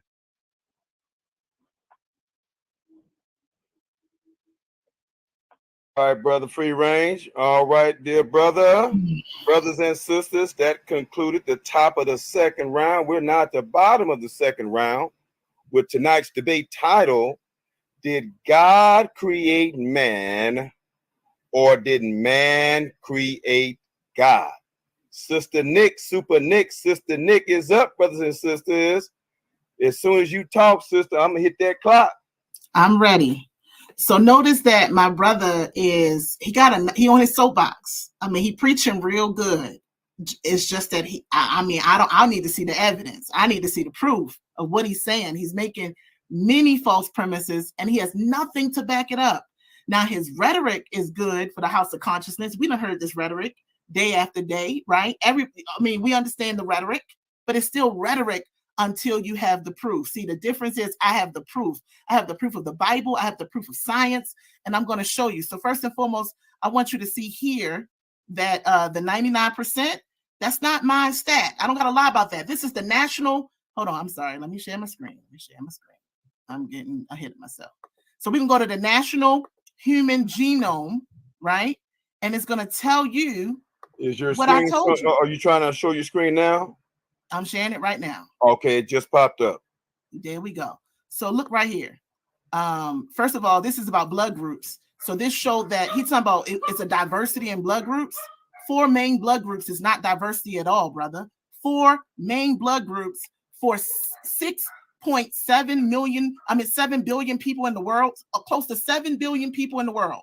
And it's only 4 blood types, brother. That's not diversity. See, you have a conflict and a contradiction in your understanding. But let me also show you this. In the human genome, the National Human Genome Research Institute confirms what I said. All human beings are 99.9% identical in their genetic makeup. The differences amongst humans is only 0.1%, and that is what gives us the different phenotypes, which is the physicalities. And so it goes to show, and it supports a common ancestor. I'm going to tell you one more other thing.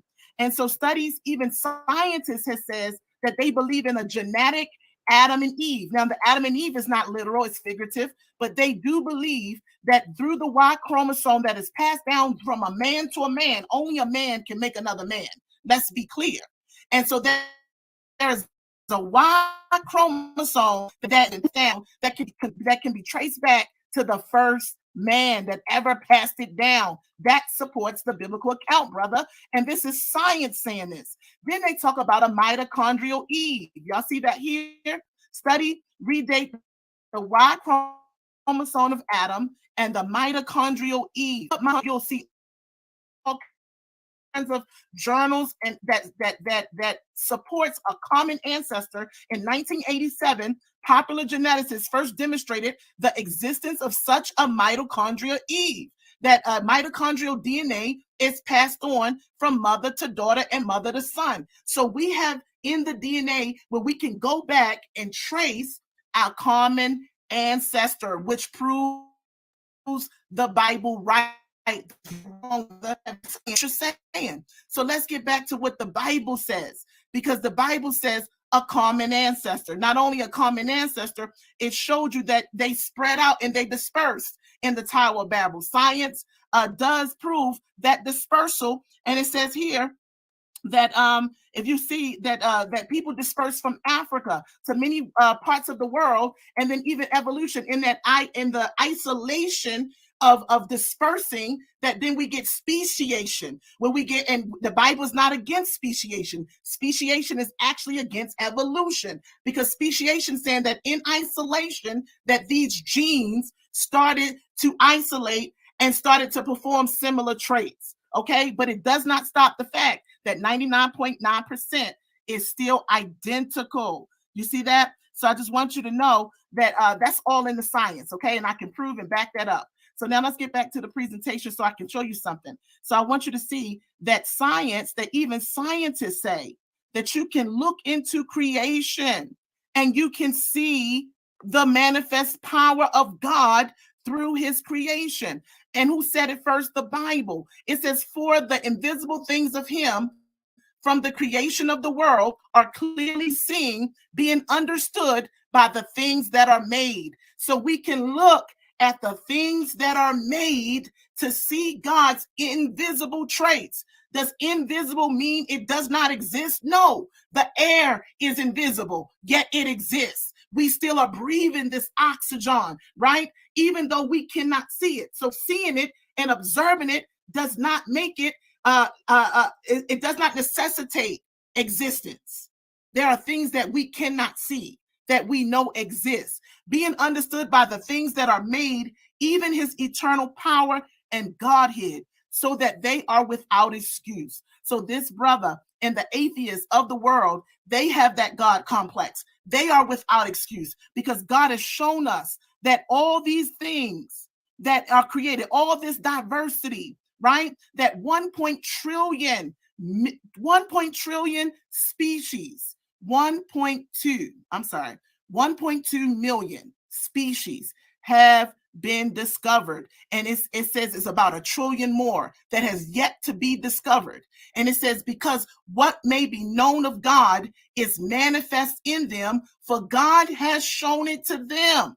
So you are without excuse, because the invisible things can be shown from the creation. That creation shows that we have a creator, okay? That you have a car because there was an engineer for that car. That all of you, the universe has information and science and knowledge, and is ordered in the most complex and diverse way. And that diversity cannot just come out of nothing, okay? And so there is a law of cause and effect, okay? Just want you to know the law of cause and effect. Let me show you this real quick.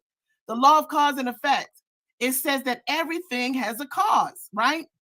That everything has a cause and an effect, okay? And it didn't just start with Christians. The law of cause and effect states that every material effect must have an adequate, antecedent, or a simultaneous clause. So what it's saying is that a mass of paper clips is not going to give you evidence for gravitational pull that's going to cause a tidal wave. I can't take a pile of paper clips and say they were the cause of the tidal wave. No, there must be an adequate cause for the tidal wave, like something massive, like the underwater earthquakes that the Bible talks about, underwater rivers and underwater mountains. Before 3,000 years before scientists even tried to even fathom that could be, that our Bible talked about it in Job. I'm going to show you that in a minute. And then it says that leaning against a mountain, it cannot cause a mountain to topple over. There has to be a sufficient cause. There must be an adequate cause. So this law of cause and effect, it has been investigated. Plato brought it up in 360 BC in his Phaedo, in his book Phaedo, and it is spoken talking about the cause of everything, why each thing comes into being, and why it perishes and why it exists. You can find that in Plato's writing, Aristotle's writing, right? So we know that if there is something here, you can't just say you don't know why it's not there. You just admitted and fell on your own sword, brother, that if you don't know what created human beings, you cannot say that it is not God. You can't say it because you don't know. So the humble thing would be to just say you don't know. And so it's funny because he's saying that Christians are narcissists, but it's them, the humanists, that have a God complex. And the God complex is an unshakable belief characterized by consistently inflated feelings. All the brother has been showing is his feelings of personal ability, privilege, infallibility. A person with a God complex, they refuse to admit the possibility of their own error or failures. They refuse to look at the irrefutable evidence, and they refuse to consider the problems with their logic. They are leaning to their own understanding. So I want you to see that this complexity in DNA, listen, DNA is the proof. It is the hallmark of information. For there to be information, there has to be an information system, and there has to be a language of information. We see that DNA is a sign and a signature of a creator. How is this possible? Because the complexity of DNA, you have four nucleotides, right? 4 chemicals that does not bring diversity in and of itself because it's chemicals. No, it's 4 chemicals that make up a sequence that brings about 20 different kinds of amino acids that produces, hold on, let me show you this. Let me go back. Hold on. It produces 100,000 different kinds of proteins. So from 4 nucleotides, you get 20 kinds of amino acids that makes 100,000 different kinds of proteins and make up your genetic genome that produces 1.2 million species. Now, I tell you, that is phenomenal. You can't explain how something so minuscule, something so small can produce so much complexity and diversity. You have no answer for that, brother. You have no answer for the fact that this is a sequence information and that it's not just, it's like letters, right? A scrambled up letter don't give a message. So the 4 nucleotides don't give the message, but it's the sequence of the nucleotides that actually gives the actual message to the genome. And then they reproduce them, they transcribe them. I'm talking about the cell in and of itself is a factory of information. And information is not just wonderful in and of itself. You have to have the language of the information to understand it, brother. So the Morse codes are just dots and dashes. But if it says help, somebody has to understand the dots and the dashes to know that that is help. That means help me, right? That's the Morse code. We have the binary code of coding and computer engineering. So when we see a screen, all these colors, this blue and this gold that's on my screen right now, behind this screen is nothing but ones and zeros. The ones and zeros is not the information in and of itself. It is the sequence of ones and zeros that gives us the language. And if there's a language, there has to be a language giver. And so the brother is wrong. Let's go back to the slides. He said that Christians are narcissistic, right? But I want you to know that the greatest scientist, one of the greatest Black scientists, one of your ancestors, George Washington Carver himself, his quote, "When I was young, I said to God, God, tell me the mystery of the universe." But God answered, "The knowledge is for me alone." So I said, "God, tell me the mystery of the peanut." Then God said, "Well, George, that is more nearly your size." And he told me, he said, God gave him the mystery of the peanut. He said, as we get closer to God, this is a scientist, brother, a scientist who self-proclaimed said he didn't go into one experiment with a book or a pencil of paper, that he would go out and God would give him the information. And he is the one who gave the information to Henry Ford for the T model. We get closer to God as we get more intimately and understandably acquainted with the things he has created. I know of nothing more inspiring than that of making discoveries for oneself. So we get more acquainted to God through his creation. Is he a narcissist? No, we would say he's a genius, You see what I'm saying? So this brother is stuck in his own head. Look at this. This is the cell. This is the cellular membrane. We get right now our mechanics of your rotor and your striator and your universal joints. It came for the knowledge of this cell, something invisible to your eyes that was discovered in the 19th century. Thousands of years later, that this information is so complex that we use the knowledge of this cell, the knowledge of this information that has been there, and we're just decoding it, because it is the glory of God to hide the things, but it's the glory of kings to search that thing out. And so now we are seeing the mysteries revealed that God has put in the complexity of man, that the complexity of DNA, the complexity of cells, the complexity of the human brain, and the psychology of that brain leads to God. Thank you. Time, Sister Nick, time. My goodness, my goodness.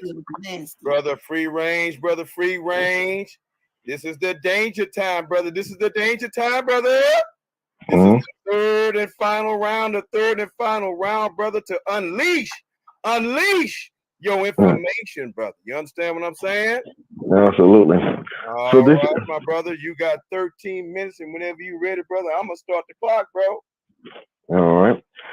So this is a prime example of where theists like to depend on science, where they think it benefits them. And they know that it's antithetical to what the Bible says, because the Bible doesn't talk about blood types. It does not talk about information in the cell. It does not talk about different races or anything like that, especially in the beginning. Of course, over time, you say ethnic groups and different tribes were about, but again, they all supposedly came from the same people. They supposed came from Adam and Eve. So the diversity and the logic in the diversity is not there. The only logic in the diversity at one point in time was the Nephilim, who made it with men, which again, God is, I don't know why he don't protect the children, but he's not keeping us pure from these beings who happen to be, you know, some type of, and again, this goes into Greek mythology. The books predates the Bible. And you have, you know, like Poseidon with the Cyclops, there were giants, and then there's other different people of history who got giants as children, mating with man or dominating men and all this other type stuff. But again, you have this correlation that predates the Bible, which she won't touch on and she can't touch on, because she talks about them being, what do you call them? What's the word? Oh, I'm sharing that so I can see this. She talks about them being, what do you call, I'm sorry, idols and things of that nature. But in all truthful, you know, it's the same thing with her book. It's the same thing. It's plagiarized, taken from something else, and she's using that plagiarism to act like it's something new, brand new. That doesn't work anywhere else. It doesn't. It's only religion because you're trying to sustain it based on your belief system, not based on something you can present that's separate from the old stories. So, for example, when we talk about the Bible, and I don't know why she keep going to the Bible, because if God exists, he exists irregardless of the Bible. There's all types of books that, and I know why, I guess I know why, because she's Christian, but she doesn't talk about how and why God created man and the logic behind it. He created sequences and codes that we're supposed to understand. And then what? Is he hiding this information for us to be entertained by? Or is it because men back then who wrote the stories did not understand the science behind it, so they didn't include it? And that was tend to be the case, especially when you talk about Islam, which they like to brag that it's scientifically consistent, but it's not. The information we find goes against the Bible 100%. How men evolve, how men operates today, what it takes. You can pray your ass off for a person who's dying of cancer or in the hospital for a stroke, or somebody who's just been decapitated or whatever the case may be. You can pray all you want to. It has never worked in the context of proving that prayer will get a person out of their predicament. Never at all. There's some people who are diagnosed with cancer who are on the verge of dying and they go into remission. That's in all groups. That's for atheists who's been in that predicament. There's Christians who've been in that predicament. There's Islam. And again, this is not isolated, because people are telling me to define atheism, which I will do. But this is not isolated in the idea whether God exists or not. That's true, because here's the thing. Every claim has to be examined in of itself. So God exists, that doesn't mean he created things. And if God created things, that doesn't mean he's good, and so on and so forth. But if God existed, you need to draw the correlation if he created man. Because for the sake of argument, this imaginary being could exist, created another set of beings that created humans. But we won't entertain that because it's too complex, even though we know we came from other different beings. There's too much for them to consider. But all evidence suggests that we came from our ancestors, just like we all can verify. I came from my parents, you came from your parents, and the sequence seems to be infinite. It seems to be infinite up until the point, even beyond the point of us being single cell organisms. The bottom line is we don't understand certain points. She think that is a point against me, but no, that's the honest, truthful position. Keep in mind, I'm coming from the position that we're trying to figure it out and understand things. Hence, we came from a point where we didn't have cars, we didn't have satellites, we didn't have TVs, we didn't have computers, cell phones, we didn't have a lot of stuff. But the more we tend to understand our environment, our world, we operate in a fashion that makes it beneficial to us. That's logical. We get more information, we test the information, we see what it pulls out, and we try to use it to our benefit. That's normal. The Bible claims that this is it, this is finite. If this was the case, we wouldn't be where we are technologically. Our morals wouldn't evolve because, again, we have people who believe in abortion, we have people who believe in death penalty, et cetera, things that just in opposition to the Bible. And again, these are people in the same religion having these different views. In the same religion with the same God having different views on big moral issues. They ignore what the Bible says because they know, like we all know, it's all made up. And what they're doing is taking liberty to make up their own version. So they exclude certain things or include certain things, make their own versions to make it be what it's going to be. They can't explain why there's 100 different versions of Bibles. You can't change the truth so much to the point where it's still the same. When you start changing words around, it becomes different. And we know this. You cannot say the same thing with different words all the time because, again, the words you use are finite and have specific meaning. You can only say the same thing so many times before it's no longer the same thing. And that's why we have hundreds of different books, Bibles, that say different things. The Quran is a little more stricter. They don't have that type of diversity in their texts. However, it's still flawed, but that's a different discussion. We still need to get down to the point of where did man come from versus where religion come from. We know where religion come from. Religion come from man. Men create religion all the time, every day. We do it all the time. Okay, irrefutably. Where did Hinduism come from? Where did Greek mythology come from? Where did Christianity come from? Where did Islam come from? It all points to man, 100%. When we're able, on the rare occasions, to be able to speak to animals, we can speak to birds to some degree. There's tests for that. We can speak to monkeys and chimpanzees to some degree. We teach them sign language. These are things that we actually can test. They don't talk about a God. They don't talk about miracles or afterlife. They are in opposition to it. They have no idea of what the hell that is because it doesn't make sense to them. And we don't know what it is until someone forces it on us and say, hey, you need to believe in this God. Again, if God was his innate character, it wouldn't have to be taught. It would just be normal like every other aspect of life. So to her arguments of saying, and this is very important, I'm going to get to this when we get to the questions. How do you give an example of creation, period? At all, period. Any creation. You can't, especially I'm talking about specifically to just define the proof concept. Where do you get that from? What scientists does not entertain that idea. They always entertain the idea that something came from this particular point. We get to a point where we can't go any further and we stop until we get more information. That's the honest thing to do. That's where religion come in and say, hey, since you don't know this other stuff, let me just inject my God in it. Since you don't know why this DNA is like this, since you don't know where these creatures come from, I'm just going to tell you it's God. That's dishonest. That's called a lie. Because you get back to the question, how do you know? How do you come to God? Why can't God speak for himself? Atheism traditionally has been a position that God doesn't exist. The most honest position is the position I hold is I don't believe in the claims of a God at all because there's no evidence of a God exists. So it's the lack of belief thing. The reason why you don't make a positive claim that God doesn't exist because you lay a claim to knowledge, which puts you in the dishonest position as most deists. You're saying that you know a thing doesn't exist. You can't really make that claim. Again, the reason why, because I can say Santa Claus doesn't exist. Someone can ask me the same thing. Well, prove it. Well, I can't say that because, again, I'm now saying I have a knowledge of a thing that I don't know. They could, and to be honest, you could look up. There's a guy literally now named Santa Claus, and he lives in the North Pole. That's a real thing. There's a guy who changed his name to Santa Claus. He's in Alaska, North Pole, and he does exist now. But again, he's not the fictional ideal of Santa Claus. I'm saying this to get you to understand what atheism is. It's not a position that is trying to determine the outcome. It's a position on a particular issue, which is the God concept. We don't entertain that because it's not scientific. It's not tangible to the real world. 5 minutes. Thank you, sir. Every single, and I mean 100% with no exaggeration, every single test of God has been proven to be false. Every single test. So it goes in the same cycle again when it comes to the sister Christina. How do you know God? She said she reads the Bible. Okay, I read the Iliad. What does that mean? They talk about Poseidon and Athena hindering Odysseus. I mean, how do we separate the two? Well, a lot of people believe my religion. Well, belief in God is not a popularity contest. So you have nothing to stand on. God is supposed to be this creative character that created things, but again, we have no proof of that. So again, all lies beget other lies. What caused this thing to be? You don't know, but instead of saying you don't know, you say, well, God did it. Okay, sounds like a lie, which it tends to be. Okay, what is God? God is, in so many words, some I made up, but they'll say God is the ultimate creator. Okay, can you show that? And then they got to make up another lie. Well, he created everything. Okay, can you do this? You're going to keep going on and on and on about this character that Jesus constantly make up. And the reason I say this because God and religion is basically ancient comic books that people take serious today. That's all it is. And today we have Thanos and of course the DCU and the MCU. We got better versions and better concepts of creation stories as well as supernatural beings who have these agendas. More entertaining. I don't want to say more believable, but we understand that just entertainment.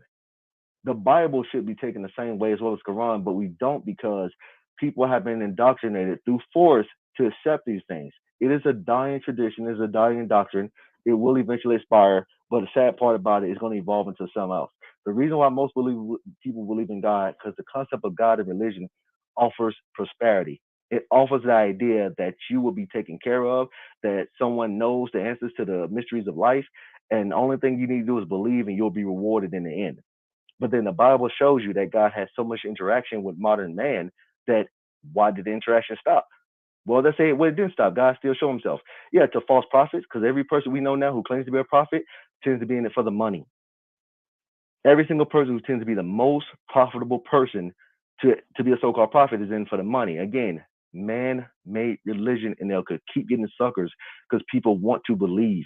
They like the satisfaction of believing in a God, opposed to accepting the reality that may not be a God.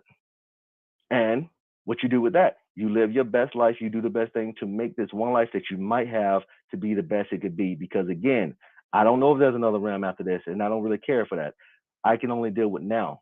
And right now, I can make it the best. It may not sound as appealing to say that you're going to go and see your relatives and all that type of stuff, because if they existed and they come as ghosts, it wouldn't even matter if we died, right? But we can't entertain that because there's no evidence for it. So the sister has presented nothing to suggest that man was created by God, that God interact with us. It's just a book she refers to that anybody could write and manipulate. So the sister has nothing. She has presented nothing. I mean, zero, nothing about a God existing, let alone, let alone performing a procedure that would create man. And then and again, I'll end this guy. I know I've been talking for a minute. The God in the Bible created man from clay. Okay, from clay. All right. It doesn't talk about the bone structure, again, the blood type, the heart, the brain. It doesn't talk about the brain and how things operate. It doesn't talk about any of those things. And we know man is just more than just clay, supposedly, or the elements of the earth. Very vague, very loose interpretation, able to be ever used however you want it to be used. To the point again, goes in atheism. It means nothing. Okay. Now, last thing I'll say on this. God supposedly exists. He supposedly interact with us with the Bible and so-called prophets. We don't need that. We just need him to show up in case closed. He showed up in the discussion, but that's not going to happen because he doesn't exist. Land on that. All righty. That was Brother Free, Free, Free Range, brothers and sisters. We are now at the bottom of the third round. The third round, brothers and sisters. And Sister Nick is on the scene, brothers and sisters. All right, Sister Nick, whenever you're ready, I'm going to hit this clock. Ready. I come ready. Unlike my brother, he was not prepared. That is the block is hot. He was not prepared for this kind of fire that's coming from the science, that's coming from the scripture.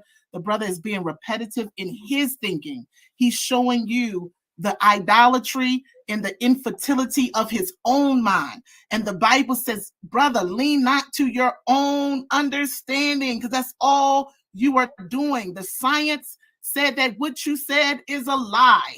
That's it. It is a lie. It's not substantiated. So I don't have to keep rebutting the same facts. But just notice he talked about blood. not being in the Bible, when the Bible actually showed some scientific things before man actually said it. So I just want you to know right here. Hold on, let's share the screen. Let me see if I can share my screen real quick. Just want you to know that the Bible said first that the life is in the blood. Anybody who knows Bible know that is Bible. That the life is in the blood. Now, sister? I'm sharing it right now. Can y'all? All right, hold on. We don't see it. We don't see it. It's right here. Okay. All right. So the Bible says that life is in the blood, right? And you can find that in Leviticus. Hold on. Let me show you real quick. Hold up. Let me show you real quick. Let me just pull it up for you. Life is in the blood. And so God forbade, life is in the blood. God forbade them to eat animals with the blood still in it. I'm going to give you the scripture real quick to show you that man always follows the Bible. Man and his knowledge, he discovered things the Bible knew 4,000 years ago. So it says, for the life of a creature is in the blood, and I have given it to you to make atonement for yourselves on the altar. It is the blood that makes atonement for one's life. So this is Leviticus chapter 17, and this is verse, hold on one second. Let me give it to you real quick so you can get the verse. Leviticus, and so life is in the blood. Now notice this is verse 12. 3,500 years ago. Now I need you to understand that the bloodletting, the history of bloodletting, this is the British Medical Journal with a history spanning at least for 3,000 years. All this time they had the Bible, but bloodletting has only stopped in the late 19th century, and it's been discredited as treatment for most ailments. So man had this wrong, the same way this brother has God wrong. The Bible had it right first. These people were draining people's blood, right? What is the process of bloodletting? This is when you drain the blood, right? Because you think that it's going to give some kind of life, but it actually doesn't, okay? It's actually killing people. So I want you to see that the Bible had that right first. Not only did the Bible have that right first, the Bible had it before the science. The Bible had that the earth hangs on nothing, that it just hangs on nothing and rotates on the axis, right? And so men believe that in Hinduism, as he mentioned earlier, that the earth hung on elephants. Let me show you this real quick. They believe in that it was hanging on elephants. That was their explanation for why the earth was like it is. Here's a picture of it right here. Let me show you this picture. You see this? So this is in Hinduism. They thought the animals, that it was 4 large animals that was doing this. Then when you see here, you see in Greek mythology, they thought one of the gods was holding up the earth. So man had that wrong, but the Bible had it right. Not 3,500, I'm sorry, over 3,000 in 3,000 BC, they had it right. Does that make any sense? This is another mythological reason for why the earth was what it was, that it was a tree holding up the earth. And you see that here in this picture. So I just want you to know, I agree with him that man gets it wrong, right? Man gets it wrong. But listen, it wasn't until 1475 when this brother right here in 1475, I'm gonna tell you his name. His name is Nicholas Copernicus. Nicholas Copernicus. And so in Job 26:7, he stretched out the north over the empty space, and he hangeth the earth upon nothing. That's in the book of Job, 3000 BC. That's actually, I'm sorry, that was more close to 5,000 years ago. I said 3,000. I apologize, I misspoke. So I'm just trying to show you the Bible had it right first, okay? So in 1475, Copernicus, he's an astronomer, he found that the earth hangs literally on nothing, and that the earth hangs in space, that it is free floating in space. So ancient cultures had it wrong, and the Bible had it right. It sets it apart. Guess what else? Nicholas, I'm showing you a little bit more about Nicholas. I'm sorry. And so here, hold on one second. Nicholas Copernicus, let me tell you what else he said. Let's see what he said about God. He said, the universe has been wrought for us by a supremely good and orderly creator. So even the person who found this out, he is the person who discovered that the sun, right, that the earth actually is rotating and the planetary alignments is rotating around the sun. He found this out as well. He found out about the planetary alignment and all the things we know about the powerful sun. He's still saying that this points to a creator, and he knows, and he has enough humility to say that, and my brother doesn't. Let me show you about another person. This brother right here, he is the one who coined the term that the absence of evidence is not the... Go to Dave & Buster's and break free of adulthood. It's worth a shot. Begin the method today with 5 free games. Evidence of absence. This brother thinks he's saying what I can't prove, what I can't prove, what I can't prove, but he ceases to realize that a debate is about what he can prove, and he has proved absolutely nothing, and he has no evidence. The absence of evidence is not the evidence of absence. This was the direct quote for Carl Sagan. And who is he? He's an astronomer, a planetary scientist, a cosmologist, an astrophysicist, an astrobiologist, science communicator, and a professor. So if there is a lack of evidence of a presence of a thing, it does not always conclude that the absence of that thing totally. There might be a gap in our observation. So even he, in humility, is saying that scientists are not arrogant as atheists and igtheists, but they are humble enough to say that our observations can be limited, that there may be a gap in the research, which leads to an evidence of absence. Here, just like the alien theory, he was talking about like aliens, we cannot always conclude that a particular thing does not exist. And our Space Center is actually spending billions and trillions of dollars on space exploration for something they don't have evidence that exists. So I just want you to know that goes to show that people can invest in it. And so I need you to know that this is an illogical way.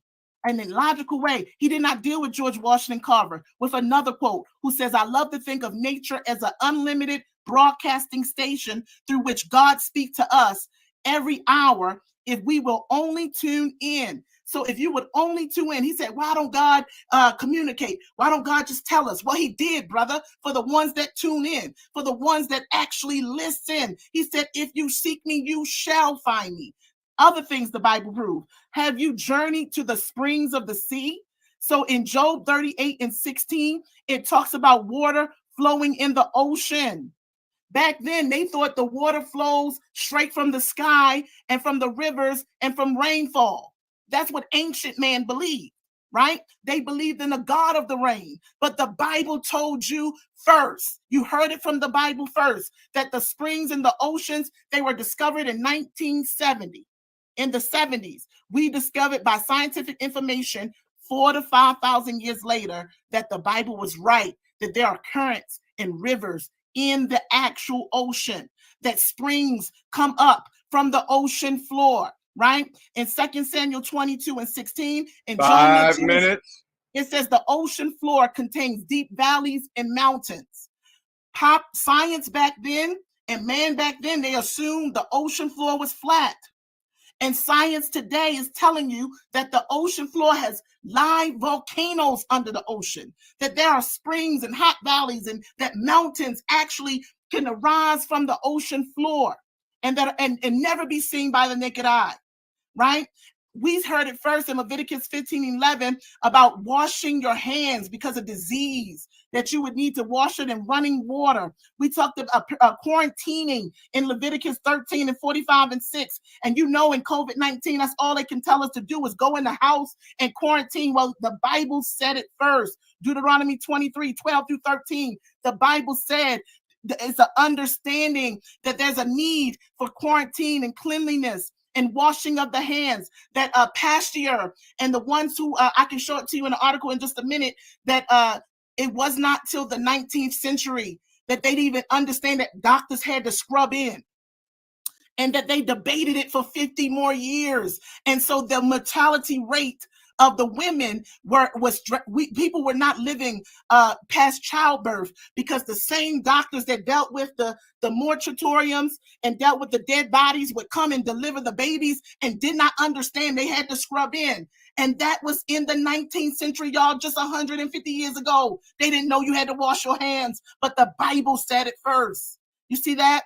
And so you got to understand that the Bible understood quarantining and the unspreading of uncleanliness. And if they understood that, the bubonic plague that happened for all those years would not have happened in the medieval period. Come on now. The Bible said that air has weight, that it actually has mass. That's Job 28 and 25, before the science. The science came after the Bible, right? And so they thought air was weightless. And we see that it has matters. The number of stars are uncountable. Jeremiah 33 and 22.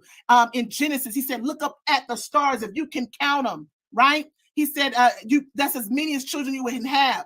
Well, Hippocrates said that there was 1,022 stars in ancient science, right? And science now says that there are millions upon millions upon millions of stars. They are uncountable. 2 minutes. So this is just some of the things that the Bible got right first. And the Bible condemned divination and superstitions and the things and the false gods that he's talking about. Leviticus 19 and 26, it talks about divination and all this extra stuff that people got going on. No, brother, the Bible is against that. And he told us that that wouldn't go well for us. The laws and the order of nature are fixed. Genesis 8 and 22 says this. Jeremiah 21 and 35. This brother doesn't understand his Bible. He doesn't understand his science. He doesn't understand that the Bible got it right. That all of the universe is pointing to a divine mind, a divine God, right? That even philosophers understood a divine mind. Let me show you this. The philosophers got it right. Look at this, that that the word of God, the logos, is not it's something that's in John chapter 1 in our Bible, that logos is the creator, is the word of God, right? In John 1 and 1, in the beginning was the word, and the word was God, and the word was with God. Well, philosophers had that concept of logos first. Heraclitus was the first in BC 535. And he was telling you that there was law and order and destiny and calling and purpose, and that the archetype of the universe was in the logos, and that it was a divine ordering. And then we see others, Stoics, saying that it's a divine mind, a divine intellect, mind or material. And if there's a divine mind, the universe is God. That disproves you, brother. Even if people say the universe is God, there is something bigger than man. There is something greater than man. And you got to say what that something is. Who ordered the universe? Who created man? I say it's the God of the Bible. The science proves it, and you proved absolutely nothing. The science said you're wrong, brother. Time. My goodness. My goodness. Brother Free Range. Brother Free Range, my dear brother. You have a final 3-minute rebuttal, and this thing is wrapping up to be a classic, y'all. This debate is wrapping up to be a classic, brothers and sisters. So, Brother Free Range, are you ready for your final 3-minute rebuttal, dear brother? Yes, sir. All right, when you speak, brother, the clock is running. Got you. So the sister again failed to explain how man was created. She said God created man. Then of course you solve a mystery with a mystery, or you give a lie to fix a lie, which only makes it a lie. You say that God created man, but you cannot display God at all, let alone the process of how it's done. And when you look at the Bible again, as I stated before, shows it's flawed. Every single story has its creation story involving God, saying how man was created in some fashion. Again, this is extremely important. The sister cannot do this. I say she cannot. And she said this argument that I'm using ignorance or lack of data as a form of evidence. In some cases, that is the case.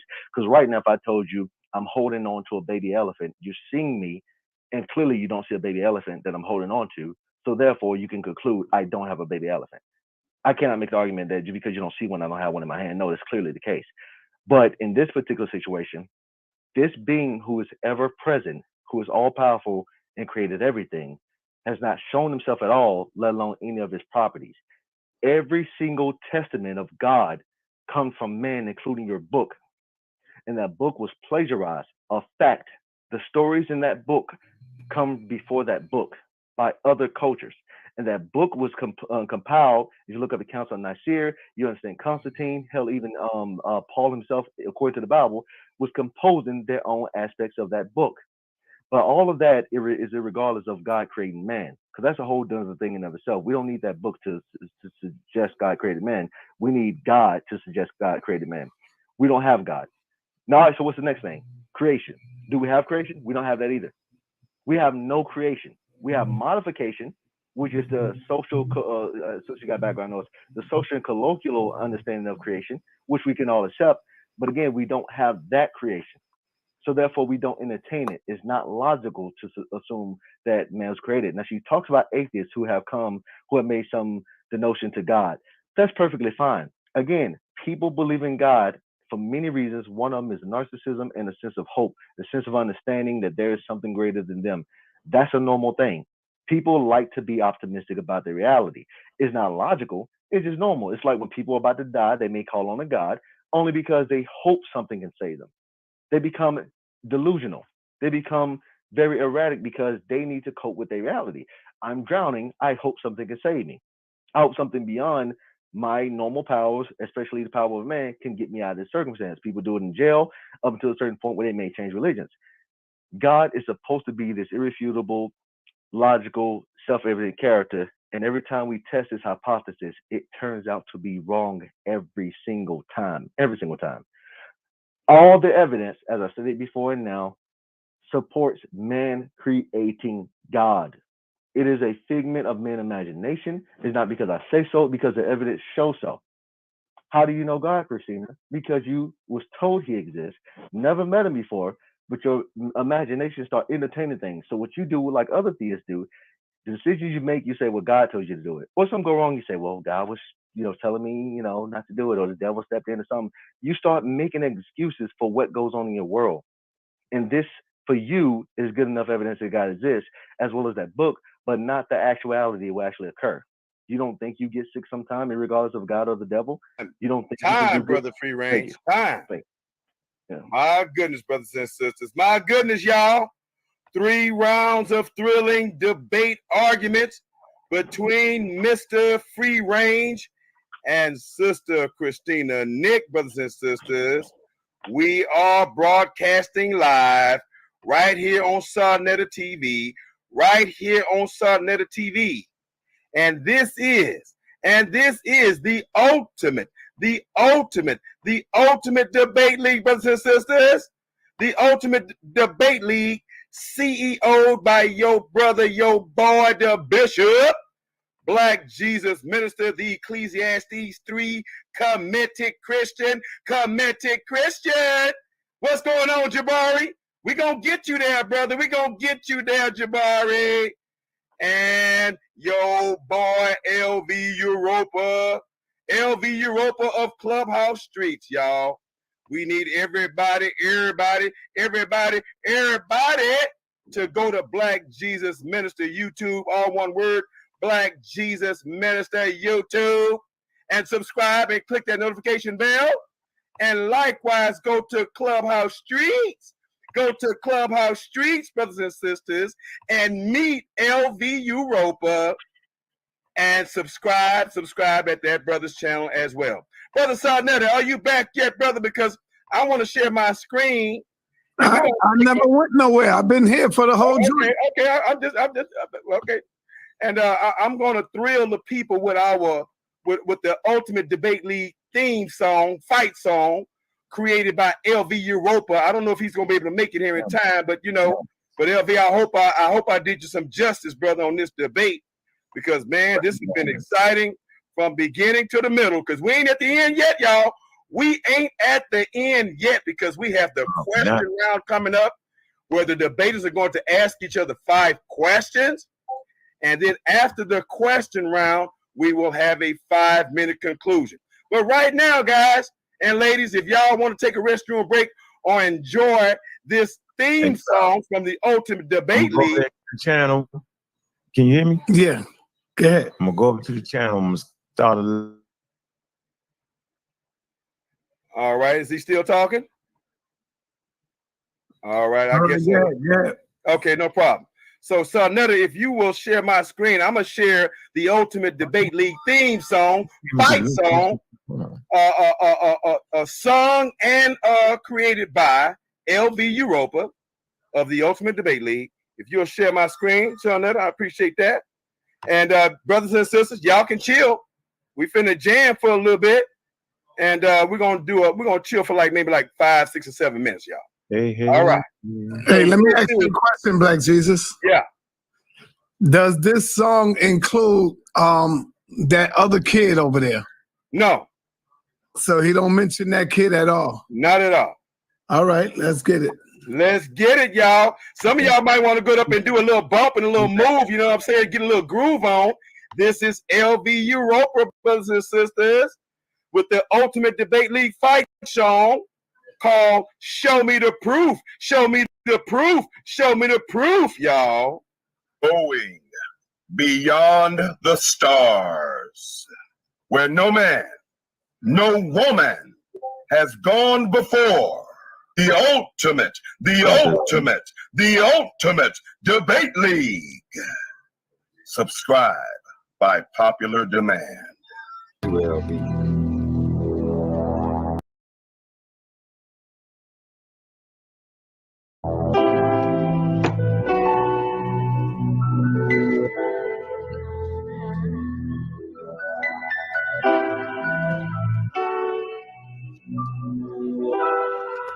Yes. Well, this does feel like a grand rise of Europa. I'm learning the truth, no time to be wrong. If you say something dumb, I'm on your boots. What the fuck is you want? I need proof from the root. I need sources to state that back. I bring that back right back to the truth.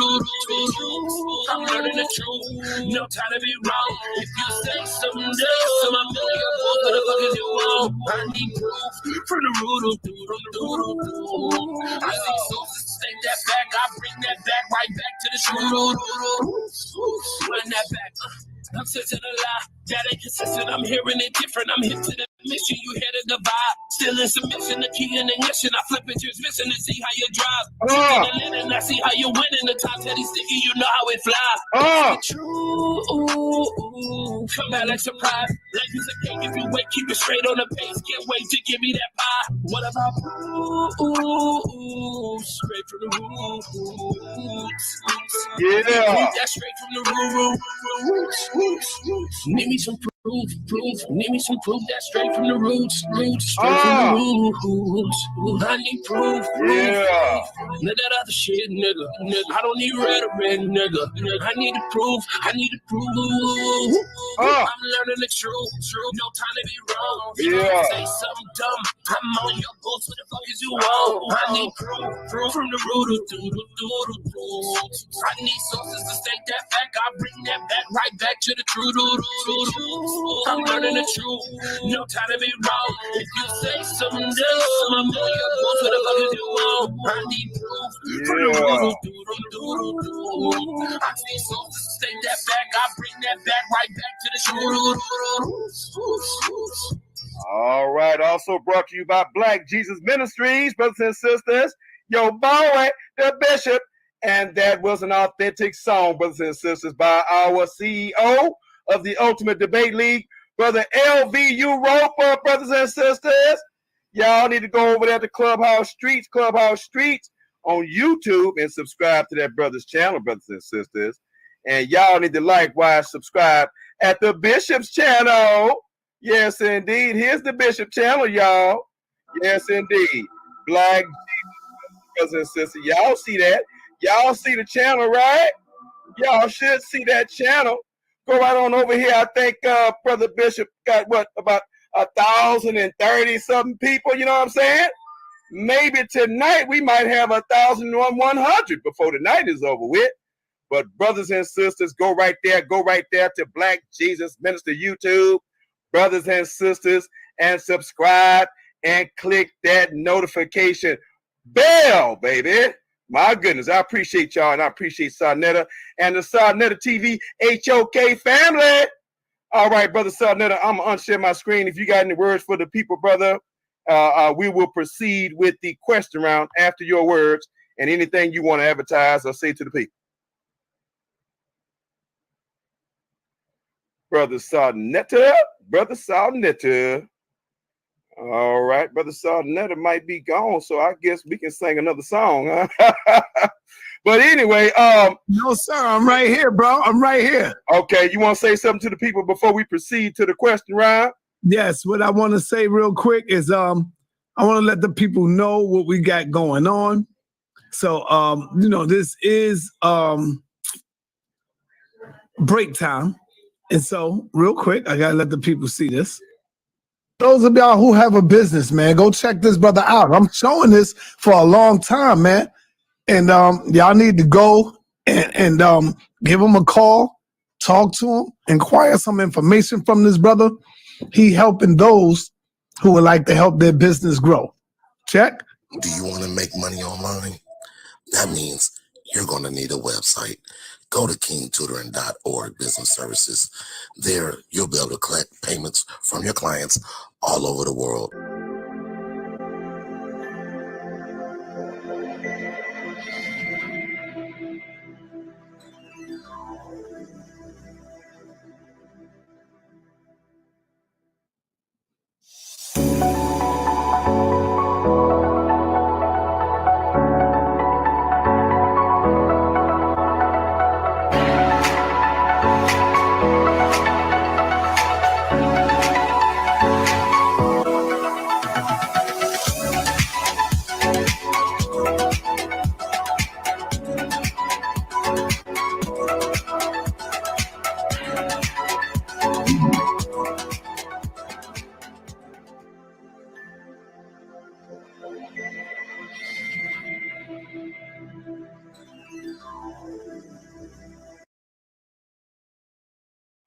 All right. That was a smooth commercial right there. Uh-oh. We all know what's going on at this time, Christina, Nick. You could play games. You could take this lightly all you want to. And I'm saying the same thing to Nepal. Y'all could take this lightly if you want to. Y'all have now, be careful what you ask for. You are now in the big leagues. This is going down June 24th. Christina, Nick is the Kemetic priesthood, the prototype of the Leviticus priesthood. Christina, Nick is saying no. Everything in the Bible, none of this stuff comes out of the Kemet. You know, we got our own thing rocking over here. This is what Christina is saying. Nepal is saying no. It's like a copy. It's like a plagiarize. It's like coming right up out of the heart of Kemet. This is going to be one y'all don't want to miss. Two fiery sisters. Two fiery sisters, man. I can't wait for this. Black Jesus, will you be in the building for this? Man, you know I'm going to be in that building, bro. You already know that, bro. I'm going to try to give me a front row virtual seat. That's what I'm going to do. All right. That's all I wanted to bring in. Black Jesus, continue on. You got a 5 questionnaire going on back and forth. Let's get it. All righty. Now, the first person to speak was Brother Free Range. So, Brother Free Range, I'm going to give you the choice, brother. Would you like to ask your question first or have her to ask a question first? Yeah, I can go first. It's fine. All right. Now, do you want your questions to be successive or you want to alternate? That's a good question. Let's alternate. All righty, sir. You have the first question. Okay, good. All right, let's see here. Got several of them. Let's see. I'm sorry. Bear with me for a moment. Let me see. Okay.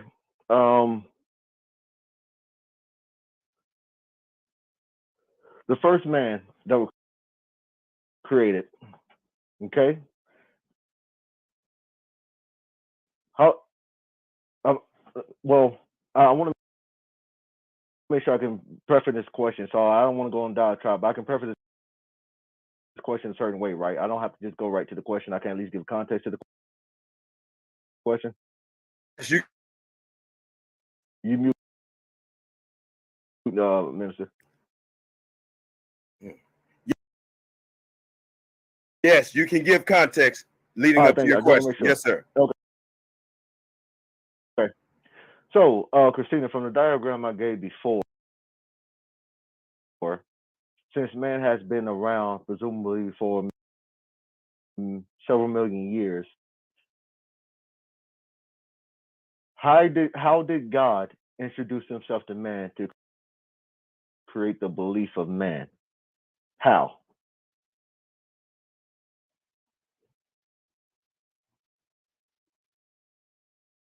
Hello? All right. I hope the sister isn't frozen. Oh, I froze for a second too. I don't know if she heard me. So, you hear me, Kristen? Oh, okay. I did. Let me make sure I repeat it back. So how did God introduce himself to man? Correct. I mean, creating a man is one thing, but yeah, to introduce himself, when man became a consciousness to be able to perceive God. So how's that How did process he reveal work? himself to man? Mm-hmm. Okay, that's an easy question. Thank you so much. You notice I took my hat off because this brother's gone, man. And drag him out. This is a body bag, bro. The bandit has been revealed. So how did God, and this is easy. So if you knew your Bible, Genesis chapter 1, it talks about creation, and then it goes into chapter 2 when it talks about God creating him in his image, talking to him and telling him, giving him directives, telling him to be fruitful, multiply, replenish the earth, have dominion. So God revealed himself to man the same way he's doing it today. God talks to man. Even George Washington Carver said that God talked directly to him. Leonardo da Vinci, he believed in God. He was a theist, and he had things, and you didn't know he was not just an artist, but an inventor. And he wrote down stuff about people, and he drew pictures of people, and he made inventions that the prototypes. Now, he didn't create them, that we use 400 years after him. So just simply because he communed with God, God created man to relate to them. He talked with them in the cool of the garden, it says. And so we see that in Genesis 1, 2, 3, and 4, that he is the God that relates to man. Okay, right. Oh yeah, it's your turn. I'm gonna come back with that. Go ahead, it's your turn. Okay. So my question to you, now you earlier that you cannot know how man was created, right? Say again. Is that right? And if You broke up, I didn't hear you. Say again. Earlier in your presentation, you said, can y'all hear me or y'all can't hear me?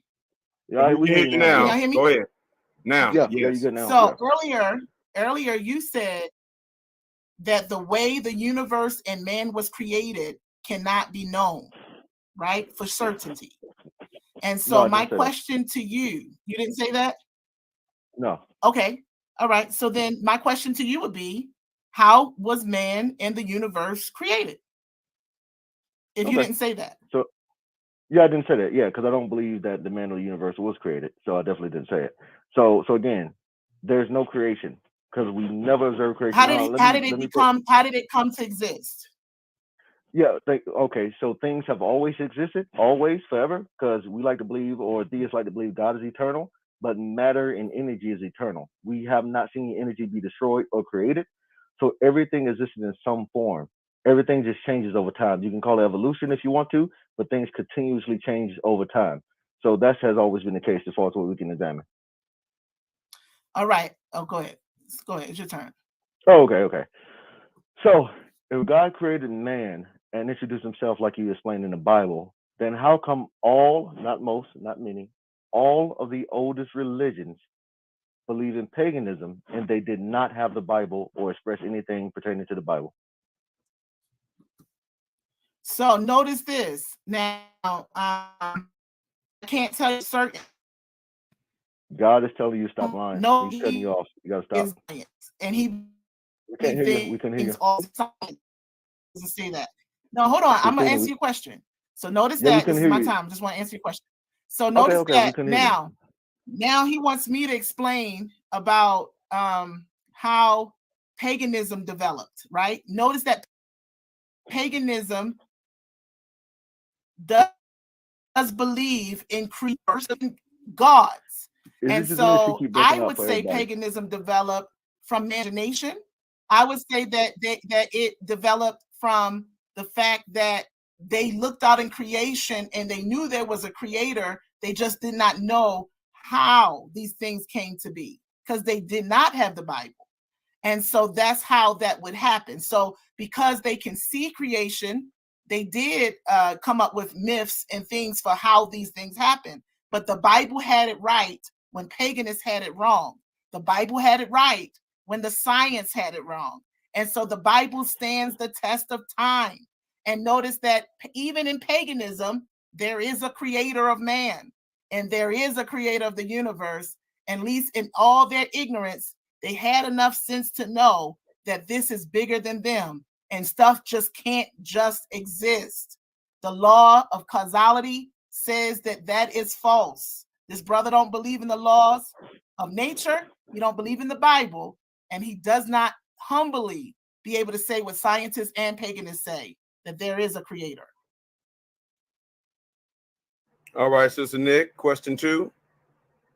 Question 2. All right. So my question to him would be, since he doesn't, but do you understand what historical science is, Free Range? And could you explain to me what historical science is and the difference between historical science and observational science? And so discuss the differences between them, please. Tell me what historical science is and the difference. The historical science and what else? What was the other one? And the difference between experimental science and observational science. Yeah, it's easy. Oh yeah, experimental science, you have to have the material data there. Historical science is generally social studies where you basically examine what is proclaimed, whether it's by doctrines or material evidence that could be writings on the wall, things like that. So you try to conclude rational deduction from what is presented at the time, which is very flawed because, again, as we know, our literature can be very flimsy and not accurate to the culture at the time. But material evidence on hand is much more testable because it's present and we can examine what it is. So yeah, so one is mostly social and the other is more tangible material. Okay. I got a follow-up question, but I can wait. Sure. Oh, okay. Oh yeah, I did choose this back. It can be my third question though. No, go ahead, Jason. Yeah, I know something. Okay, cool. Well, let's keep the order if you guys don't mind, because y'all gonna confuse me over here. Okay. Right, no problem. All right, go ahead, brother. Free Range. Question number 3.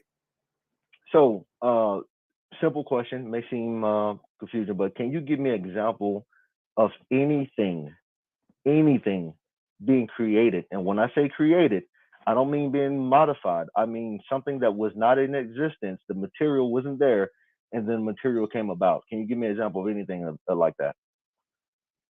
So anything that's being created. That has been created. Okay. So we create our thoughts first and foremost. So we can actually create ideas in our head. That's what you have done today. I can also tell you that when it comes to creating something, nothing. She's breaking up really bad. Phenomenons that we claim, supernatural phenomenon. And if I had time, I would take you on this I'll take you on the tabs and I can show you some of those phenomenons. So where something was not there previously and it begins to actually exist. So some of those things would be, there are divine miracles and healings of people actually like growing out of a leg, like actually their leg growing out, or you can have where they miraculously got something there that was not there, or something was removed that was there and now it's gone, like a tumor that was on an x-ray that was actually there and it leaves. And so we have creative miracles miracles, signs, and wonders confirmed by the Bible, and that is confirmed as something called a medical miracle. And we have these things. I just want you to know that babies, where people could not have babies at all, that a baby actually forms in the stomach and comes to exist, I would not call that from nothing, but from the impossibility, from barren wombs that could not produce a womb. Even babies that died in the womb come back to life. We call this life. We call it creative miracles, and supernatural activity can be not necessarily explained by science, but it can at least be confirmed by science. So we have scientific facts of that. All right, Sister Christina, your question number 3. My question number 3 is, do you agree or disagree with the science? I heard you say that it was flawed. So do you agree with the science or disagree with the science on the Big Bang Theory or on the theory of evolution, whichever one you want to pick? And I would like for you to explain which science model you agree with for the universe. And then whichever model that is, if you disagree with it, tell me why not. And if you agree with it, tell me why. Explain the model and tell me why not do you agree with it. Gotcha. So I do agree with them. Yeah, I agree with the model of evolution. Generally speaking, there's different ideas, but generally that life transforms based on the environments that is in, and over time with potential necessity. Meaning that if the circumstances are presentable and the time allows, the creatures will transfer over time. As we see now, certain kids are born with lower levels of testosterone or estrogen or whatever. So we're mutating all the time and changing over time, all the time. Some of it is engineered, and some of it is natural. But again, the science of which is of course a little more. I'm sorry. I'm talking about the origin. I'm talking about origin. Yeah, I'm getting that too. Yeah, I'm getting that too. No, I got you. Yeah, I'm getting that too. Okay, so I need you to explain the origin of science, of how did it originate. So that's what I'm talking about, origins. So there. Okay, gotcha. So there is no origin. There's just certain stages of changes. There's no first thing. They're just stages. So are you saying that, or does the science say that? Well, both. So I'm saying that, and the science say that too. Science. See, here's the thing: scientists can't tell you what the outcomes are or what the beginning is. They're gonna tell you what they have found so far. So we examine a certain stage, a certain evidence, and try to get an understanding of that. They can't just determine what the beginning is. Again, they're men trying to understand the reality, not men who are saying they're getting divine information from a being who's giving them this info. They're trying to understand the info that's presented. So with that said, understanding what's been presented by scientists as well as my personal research, what happens is that we have gone to a stage in time as far as back as we can go to what is considered popularly the Big Bang, which is understanding that at some point in time, the universe expanded from a central point, and that's as far as back as we can go. We don't know what created that point or if that point was created or anything like that. We have no idea, but we're trying to figure it out. And that's perfectly logical because we're trying to get more information as what's presented. So the more technology we develop to test more things, the more information we get. And fortunately, we can live long enough to understand a greater deal of reality as we have so far. And as you try not to be long-winded, but as you see here, we're going to unfortunately time, brother. Unfortunately, time. Okay. All right. Brother, free range, question number 4. Correct? Gotcha. Okay. Yeah. Are we on? I just want to make sure we're on question 4. Yeah, it's 4. Yeah. All right. Go ahead, sir. Gotcha. Sis, if God created man, why? Let me see. Let me try to word this better. Matter of fact, yeah, let me word this better. If God created man, why are there mutations in man throughout time? If God is a perfect being who created a perfect specimen, why are there so many changes in different phenotypes with man if we all came from the same common ancestor? Do you believe that supports evolution, or do you believe that supports? Yes. Okay, I got you. Are you ready? Gotcha. Okay. Sure. Okay. So that's an easy one. And I just want y'all to notice that he does not know the science. He don't agree with the science. He said that there's a point in the Big Bang Theory. That point would be an origin. Point means there's a starting point. So he cut himself with that. and that not only does the Big Bang, but evolution says that it starts at a certain origin. It's that everything, all the diversity comes from something, and we call that primordial slime. I showed you that. So the question is about she's not answering the he question, described but okay, go ahead. change. Well, hold on, brother. I'm gonna answer the question now. No, I'm hold on, answer it Christina. right now. Hold on, Christina. Hold on. Okay. Hold on. So, Okay. brother, if she's going, off too long, give her some time, because I did allow her to kind of correct you a little bit too. But That's give her right. a little time, and if she's going too long and she's not, going in your direction of your question, then go ahead and say something. But go ahead and let her speak. And if she doesn't go in your direction, you can kind of, guide her, and then and we'll just continue from there. So go ahead, Christina. Nick, go ahead.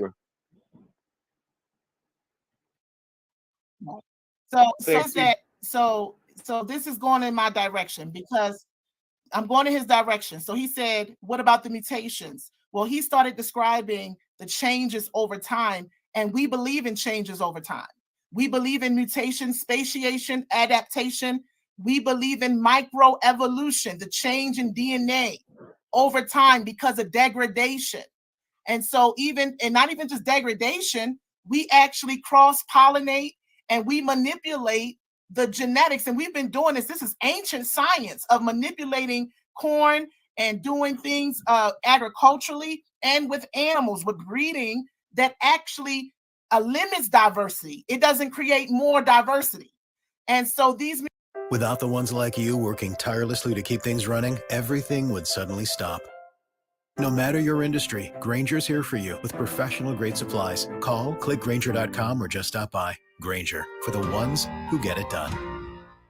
Mutations is from man and from the degradation in nature. There was a fall that happened, and it created death.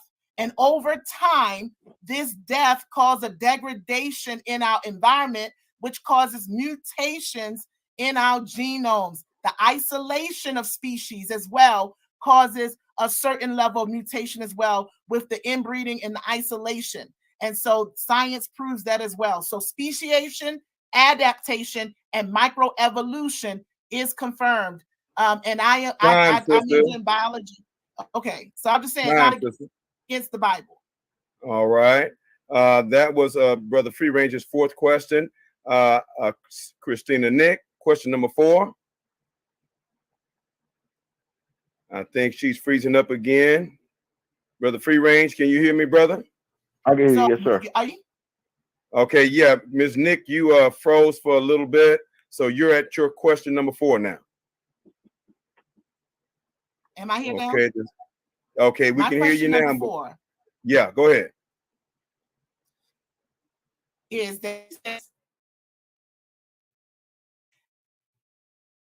she's going in and out again? I can hear me. Okay, I can come in on my phone. I'm not sure exactly what's going on, but can y'all hear me now? Okay, yeah, try it one more time. We can hear you now. Try it again. Okay, so here's the question. He said that our book cannot be substantiated. And so my question to him is in the Bible.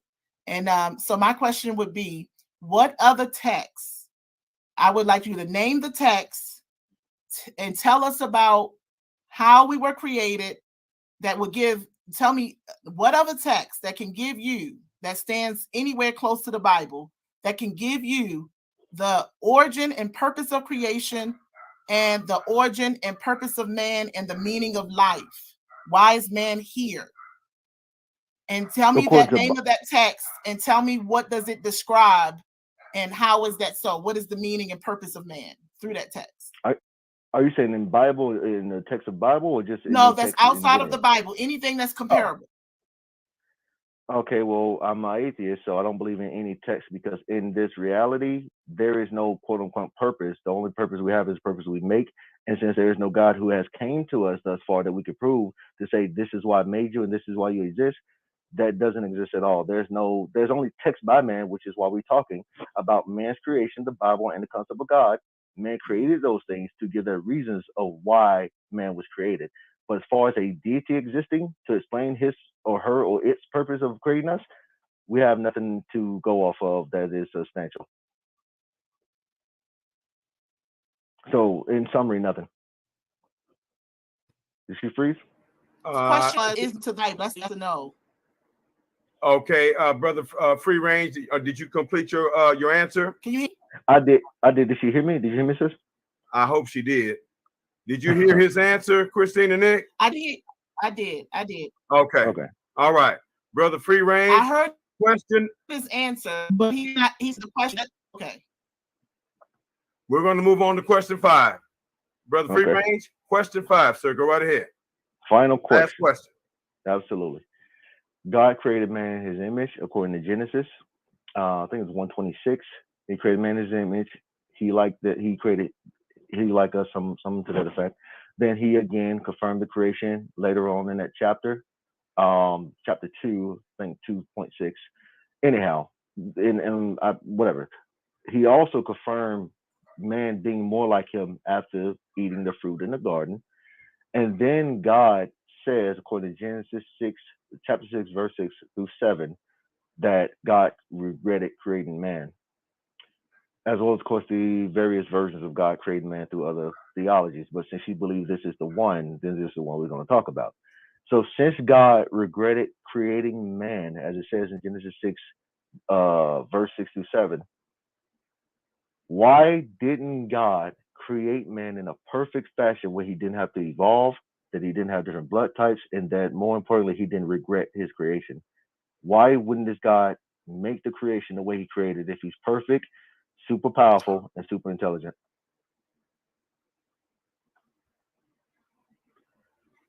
Can y'all hear me? Can I be heard? Yes, ma'am. Now we can. Did you hear the question? Okay, so this is an easy one.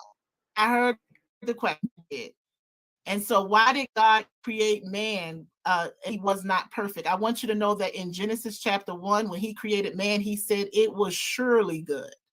That the first thing that he said was not good was for man to be alone. But everything in creation was good and was created for the glory of God. It was all created to reveal his glory. But he created man with a nature of a free will, to able to choose to fellowship with him, and freedom of choice. He gave him that freedom of choice, and he made him a moral age. This is how he's different than the animals. So in that freedom of choice, he gave him the choice, which you have today, to choose life or death, and to choose to eat from the tree. And they chose to eat from the tree that made them aware and made them self-conscious over God-conscious. So in their self-consciousness and their self-awareness, the same way you're aware that you can think and you think you can create a God, that they became a God unto themselves to do whatever they want to do. So in Genesis chapter 6, it said all the thoughts and all the things of man were evil in Genesis chapter 6, in that same verse that you're saying. So it gives you the reason that they became evil and so sensual and so caught up in the creation and themselves that they were futile, because they were not revealing the glory of God. And it's the same thing with this crazy bugged out ideology that you can create yourself and that you can actually create God, someone you don't understand, someone whose wisdom you are far beyond you. You think you can create the most powerful God. That is the futility that I'm talking about. He gave you a mind and he gave you freedom of choice, and he allowed you to use it the way you decided to use it, because you are God on this earth, and that's it. But you're not God of the God. All right, Miss Nick. So last question, question number 5. My question to free range, my last question: can you show me anywhere in history where the first concept, I need a date, where the first concept of God is mentioned, or where it came arise? It could be monotheism or polytheism. I don't care. I need an origin for this concept of God, because it seems like you would say that people were atheists until this concept. So prove to me that mankind was atheist and did not believe in God until this set point of time when they created God. Show me a point in time when God was created by man? Can you do that? All right, brother Free Range. I don't know if he fell off. I don't see him on the screen. Maybe I'm having difficulty seeing the brother. Brother Free Range. I don't see him. He might have to pop back up in here and having some technical difficulties, some connectivity issues. That might be the situation. But again, yeah. But again, brothers and sisters, and to the UK, to the HOK family, and to the HOK family all over the world. Let me shout out to Triluminati in the UK. Triluminati in the UK, what's going on, Sniper? What's going on, brother? All the brothers and sisters in the UK, yes, indeed. We looking forward to coming over there and doing our thing in the UK. We love y'all. As a matter of fact, we love everybody all over the world. And thanks to saneter, we are able to reach the entire planet from this great platform. So brothers and sisters, be sure to subscribe and help Bishop Black Jesus Minister and his platform grow. Go to Black Jesus Minister YouTube and subscribe. Go to Clubhouse Streets, brothers and sisters, and subscribe of LV Europa. I hope you guys like that song, Show Me the Proof, Show Me the Proof, Show Me the Proof. If y'all like that song, give me a 1 in the chat. If you didn't like the song, give me a 3 in the chat. If you like the song, give it a 1. If you didn't like it, give it a 3. Show me the proof. Show me the proof. Roof. This game, you're not. Hey, saneter, you want to say something to the people, bro? Man, I want to say, great debate, man. Great debate between both of these, the brother and the sister. Powerful debate. Are we going to hear from Linger? Are we going to hear from Linger now or later? Well, we were going to try to get in a 5-minute conclusion. Yeah, we was trying to get in a 5-minute conclusion in the last question. No, I think we finished the questions, right? Well, we waiting for him to answer. He popped off. Yeah, he's supposed to answer. Right, he's supposed to answer. Maybe he's running to get that answer real quick. He was looking at that phone real hard, though. You know what I'm saying? Oh, there you go. There you go. Backstage. Peanut butter jelly time. Peanut butter jelly time. All right, brother. You ready? I'll repeat the question for him. Yeah, please. Yeah. And I love the audience, man. So I said, can you show me anywhere in history, right? For you to say that man created God, until a certain point, man would have had to be atheists. Now, I would like you to tell me, what is that point? What is the date in history? Can you show me where man first grabbed the concept of God? I need a date, a year, something that is really precise, and tell us about how this came to be. So show us how they went from being atheists to actually believing. And I need the point first, that date. Can you show me that? Yeah, I can show you that. So, and people keep saying I'm not sharing my sources, which I'll address that later. But anyhow, Mesopotamia, which is of course the Sumer area, which of course Mesopotamia turned into Sumer turned into Babylonia. So it's of course in near Israel, as you see here, Lebanon, Syria. So this is ancient day Mesopotamia. In this religion, in this culture, this is the oldest religion we can find. And of course, they talk about a new Enlil, Enki, ancient alien stuff. If you want to study some more, your boy Zachariah Sitchin have a lot of books on this. This is the origin of where the God concept come from, as far as what we can test so far today. And again, like all the old religions, it had multiple gods. Anu was the highest. Enlil, Enki, Ninti had a good deal of them with the stuff. As is, of course. All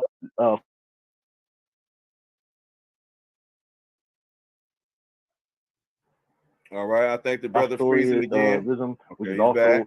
So in Zoroastrianism is the oldest monotheistic religion, which is one God. That's the oldest one for that, and that's about 4,000 years old. Older than that is Hinduism, which is paganism. So around this time, which is essentially about 12,000, 10,000 years ago, they created this. Here you go, 14 BC. So that's the time frame right there that's listed. I know my time is up, but yeah, about 10 to 14,000 years ago. All right. So all right, we done. Yeah, we done.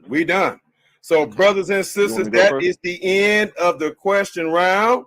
And so, brother Free Range, because you went first again, I'm going to give you the selection to go first or last in your 5-minute closing round. And you can do less than 5 if you want, but not more than 5.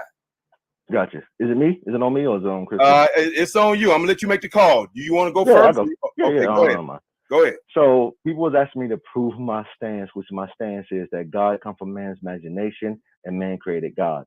I don't need to show science or studies for that because men have imagination and we create all the concepts. We create, again, the Marvel universe, the DC universe, Star Wars, the list goes on. We have a phenomenal imagination and we primarily use it for entertainment. The difference is people took these stories serious through history to where they were trying to mold men to be a certain way. And they saw the influence and power, they saw the comfort in these beliefs, and therefore they made this what it is. This is a psychological thing that goes on with men. We do it all the time because we create concepts of God, superstition, to satisfy us.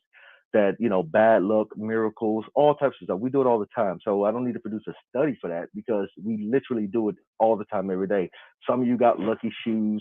Some of you feel like you have a lucky hat, or if you do a certain thing, a ritual that it grants you something. We do this all the time. This is what men do.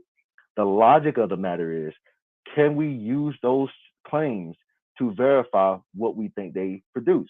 So if I say I wear a lucky shirt, therefore I get good things happen, or on a certain day of the year, certain things happen. Can I test that to be the case every time that year happened, or every time every time that day happened, every time I wear the shirt, etc.? It is a thing we do to mold our reality so we can satisfy what we think is the unknown or the patterns that we like to share. Meaning that, holidays, which again, most of religion come from paganism. So all the holidays we have, Christmas, Easter, all that stuff come from pagan stuff. So all these are things created by man. Christianity and modern day religion has adopted those things and practiced those things wholeheartedly and ignored the origin of those things. You only stole those concepts from paganism, which got you your God that you have today, which means that you're literally practicing a form of paganism, but you ignore it. And paganism, as we know, was created by man. And you would say that, but you call them idols. And of course, as a sister has shown so far, the idols that she is okay with are the ones that she's going to praise, which is this God character. And I think she believes in the Trinity, so she believes in Jesus and she believes in the Holy Spirit. She just like it. The only argument she makes is that she prefer her idol. That's what it boils down to. And what I'm saying is to her, as well as the rest of you, her idol is just as irrelevant as all the other idols. It's a comfort belief. You were told to believe that. I used to believe it. What changed me from believing that, like the many other atheists, which we are a minority, is that we start being objective about what we believe. Do I have good reason for believing this? Do I actually hear God, or am I actually hearing things in my mind? Am I making up stuff? Which I was. If I did something I wanted to feel good about it and want to feel justified about it, God would tell me it was cool. And if I want to feel regret about it, God would tell me it was bad. Or the devil or some other creature I made up in my mind. But coming out of that mentality, I understand that I was in control of all of it. So when I do something I think is wrong, I know I'm in control of that situation. If I do something I feel is right, I'm in control of that. That's just the reality. The karma concept, which come from Hinduism, the golden rule, all this type of stuff, which come from Buddha. These things, again, are plagiarized, and these are concepts that men embrace, which is a good thing. We should take good principles and good teachings from other cultures and use them if they produce a good result. The God concept hasn't. There's been many wars and lies and destruction based on these ideas. It's not inherently bad because there are decent people in theism, of course. But those people are using it as a guise to operate they want to operate. And I'm okay with that to some degree because some people may need to believe in superstition to trick themselves into doing good things or what I deem is good.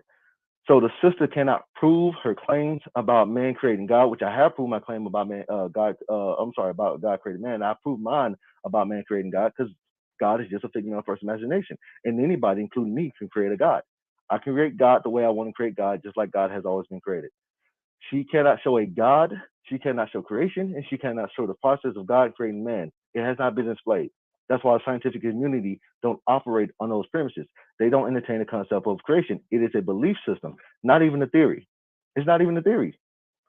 We don't have an example of something not existing to say that this thing wasn't a thing and now it is a thing. And the sister said earlier about beliefs being created. Those are not called creations because creations are tangible to our reality. That's why they call ideas. You can't patent, or well, you can't copyright an idea because anyone can always say, I had that idea. It's a fiction. It's not real. And keep in mind, our ideas are predicated on what we observe in our reality, tangible things. So we only have ideas about things that we've experienced. It's just a modification of our actual experience. So even then, we're not even creating. We're just going off things that we have thought about from our reality. So I know my time is wrapping up. It's been good debating, sister. You lost this terribly. I wish you well in your future debates. But there is no God and there is no creation. And hopefully you come to find that. Thanks, Chris. Time. Thanks. Thank you, brother Free Range. Thank you, sir. All right, Christina, Nick, in the nick of time, you got 5 minutes, sister. In the nick of time, you got 5 minutes in your conclusion.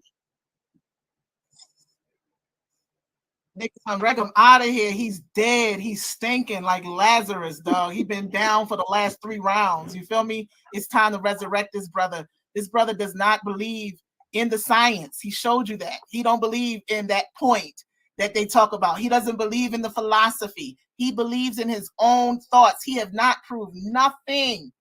He talked to you about Marvel movies and TV characters. That's why he come up here dressed like Bane as the Bible bandit with his face, because he believes in that stuff. But he has not showed us the science or the facts. You see what I'm saying? So get this brother out here. I showed you in the scripture how the scripture predated science and got it right. I showed you where God specifically tells you how he actually did it, why he did it, and what he did it for. I showed you the complexity of man that he cannot do. He cannot make his heart beat or stop his own heart from beating. He can't stop his lungs from breathing. He cannot create air. He cannot explain it. You see that? He cannot explain the origin. Even Nimrod and Sumner and Babylon, that's in your Bible, brother. The Bible told you about Nimrod.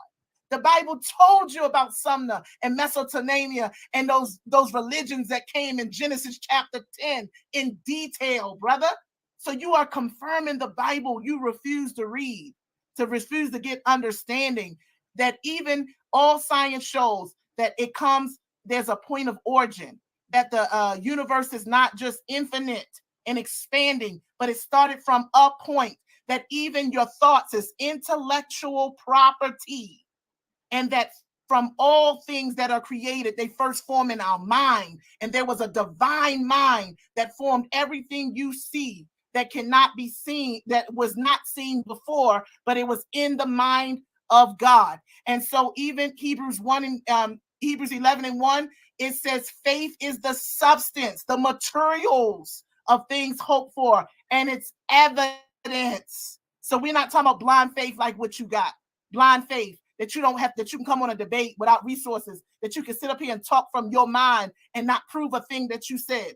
No, we're not talking about that kind of belief. You had some strong faith, brother, coming up in here, some belief to come up on the most the hottest environment and think you were going to get away with that. You proved absolutely nothing. You cannot show us. And even when you gave us a time in Sumner, it was a 4,000-year gap, and you did not show us the transmission of how they would have been atheists and came into being theists.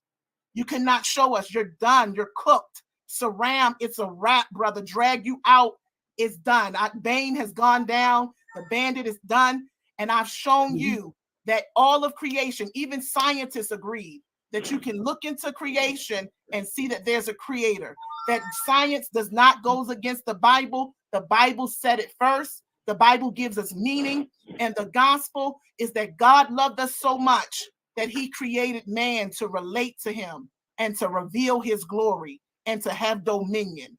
Get rid of the idol of your mind, the idol of your own philosophy, because it's not the philosophy of Philo, and get rid of your own deductions, brother, and yield to the fact that you are limitless to the great creator and all-powerful God. I proved my point. I conquered, I did what I set out to do, and I showed you it in science and philosophy and the Bible.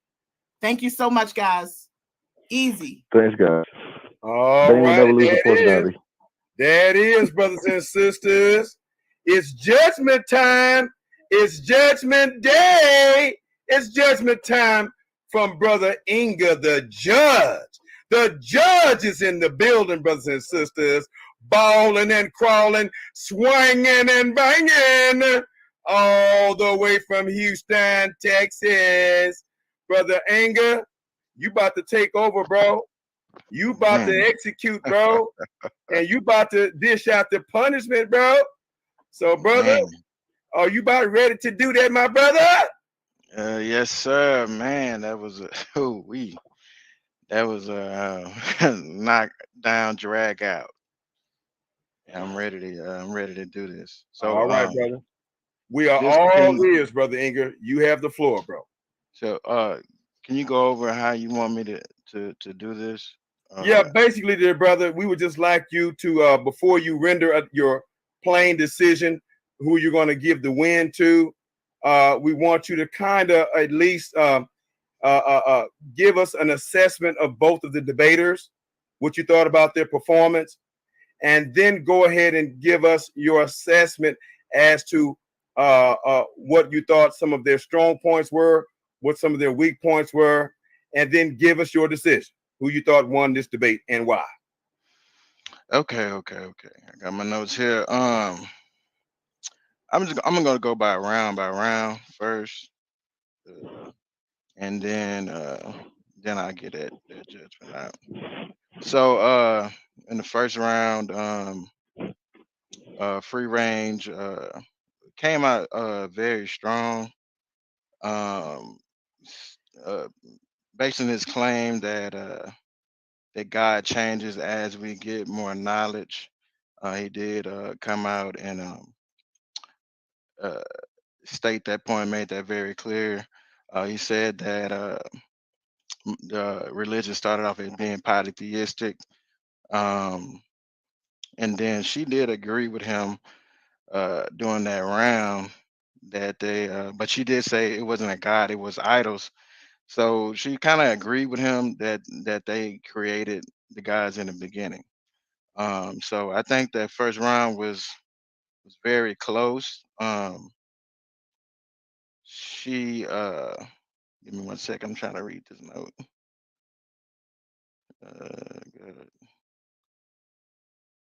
Good. She did come back to rebut his story about the Tower of Babel and how he was claiming that God was equal to man, or man was equal to God. But she came back and showed how God was more powerful. That was really close, but because she did agree, I kind of gave free range that first round. Um, the second round um, was a good round as well. Let me get my summations together.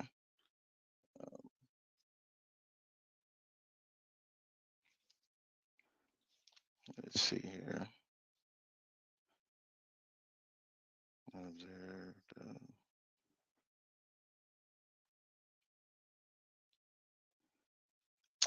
he started talking about. Okay, here we go. I'm sorry, y'all. So in the second round, it was another close battle. There was some good rebuttals in this one. Um, the brother started talking about the blood types and things like that, showing that men evolved, um, saying that but the blood types made them different and like that, and things of that nature. But she countered and showed that we have four different blood types, and it's not very diverse. He said that different blood types made. I think he said different blood types made the men different, made us different from the early quote unquote humans. But we have different blood types today, and she proved that, and we still all considered to be human. So in that round, she was much stronger. Um, Give me one second. I was writing really fast. There's a lot being said. There's something that was captured in there. Invisible. Okay. And that was the gist of that second round. My third round, I gave that round to her because she did prove about the blood types, that you can have different ones, not very diverse. That doesn't make you. He didn't prove that humans are not humans. He didn't prove they were different type of people and things of that nature. So I felt like she edged him in that round. In the third round, I believe that she pulled away. In this round, she gave evidence of the Bible being correct about a lot of things and science backing it up. These things, he did not rebut those statements that she had made. She kind of showed um, that they were correct without even having any evidence. In the first round, he said that you had to have evidence then to have an outcome, but she showed that they didn't have evidence and they did prove the outcome. So she kind of reversed his whole argument in the third round. So in the Q&A, it was a back and forth. I didn't think a lot of the questions in the Q&A kind of went to the title, but let me go to the first question here. How did God show himself? The first question was that how did God show himself to man? She did answer that cleanly. She went straight to the Bible and what she believes and showed that God spoke to man. So I gave that answer to her. Question 2. Let's see. Give me 1 second here.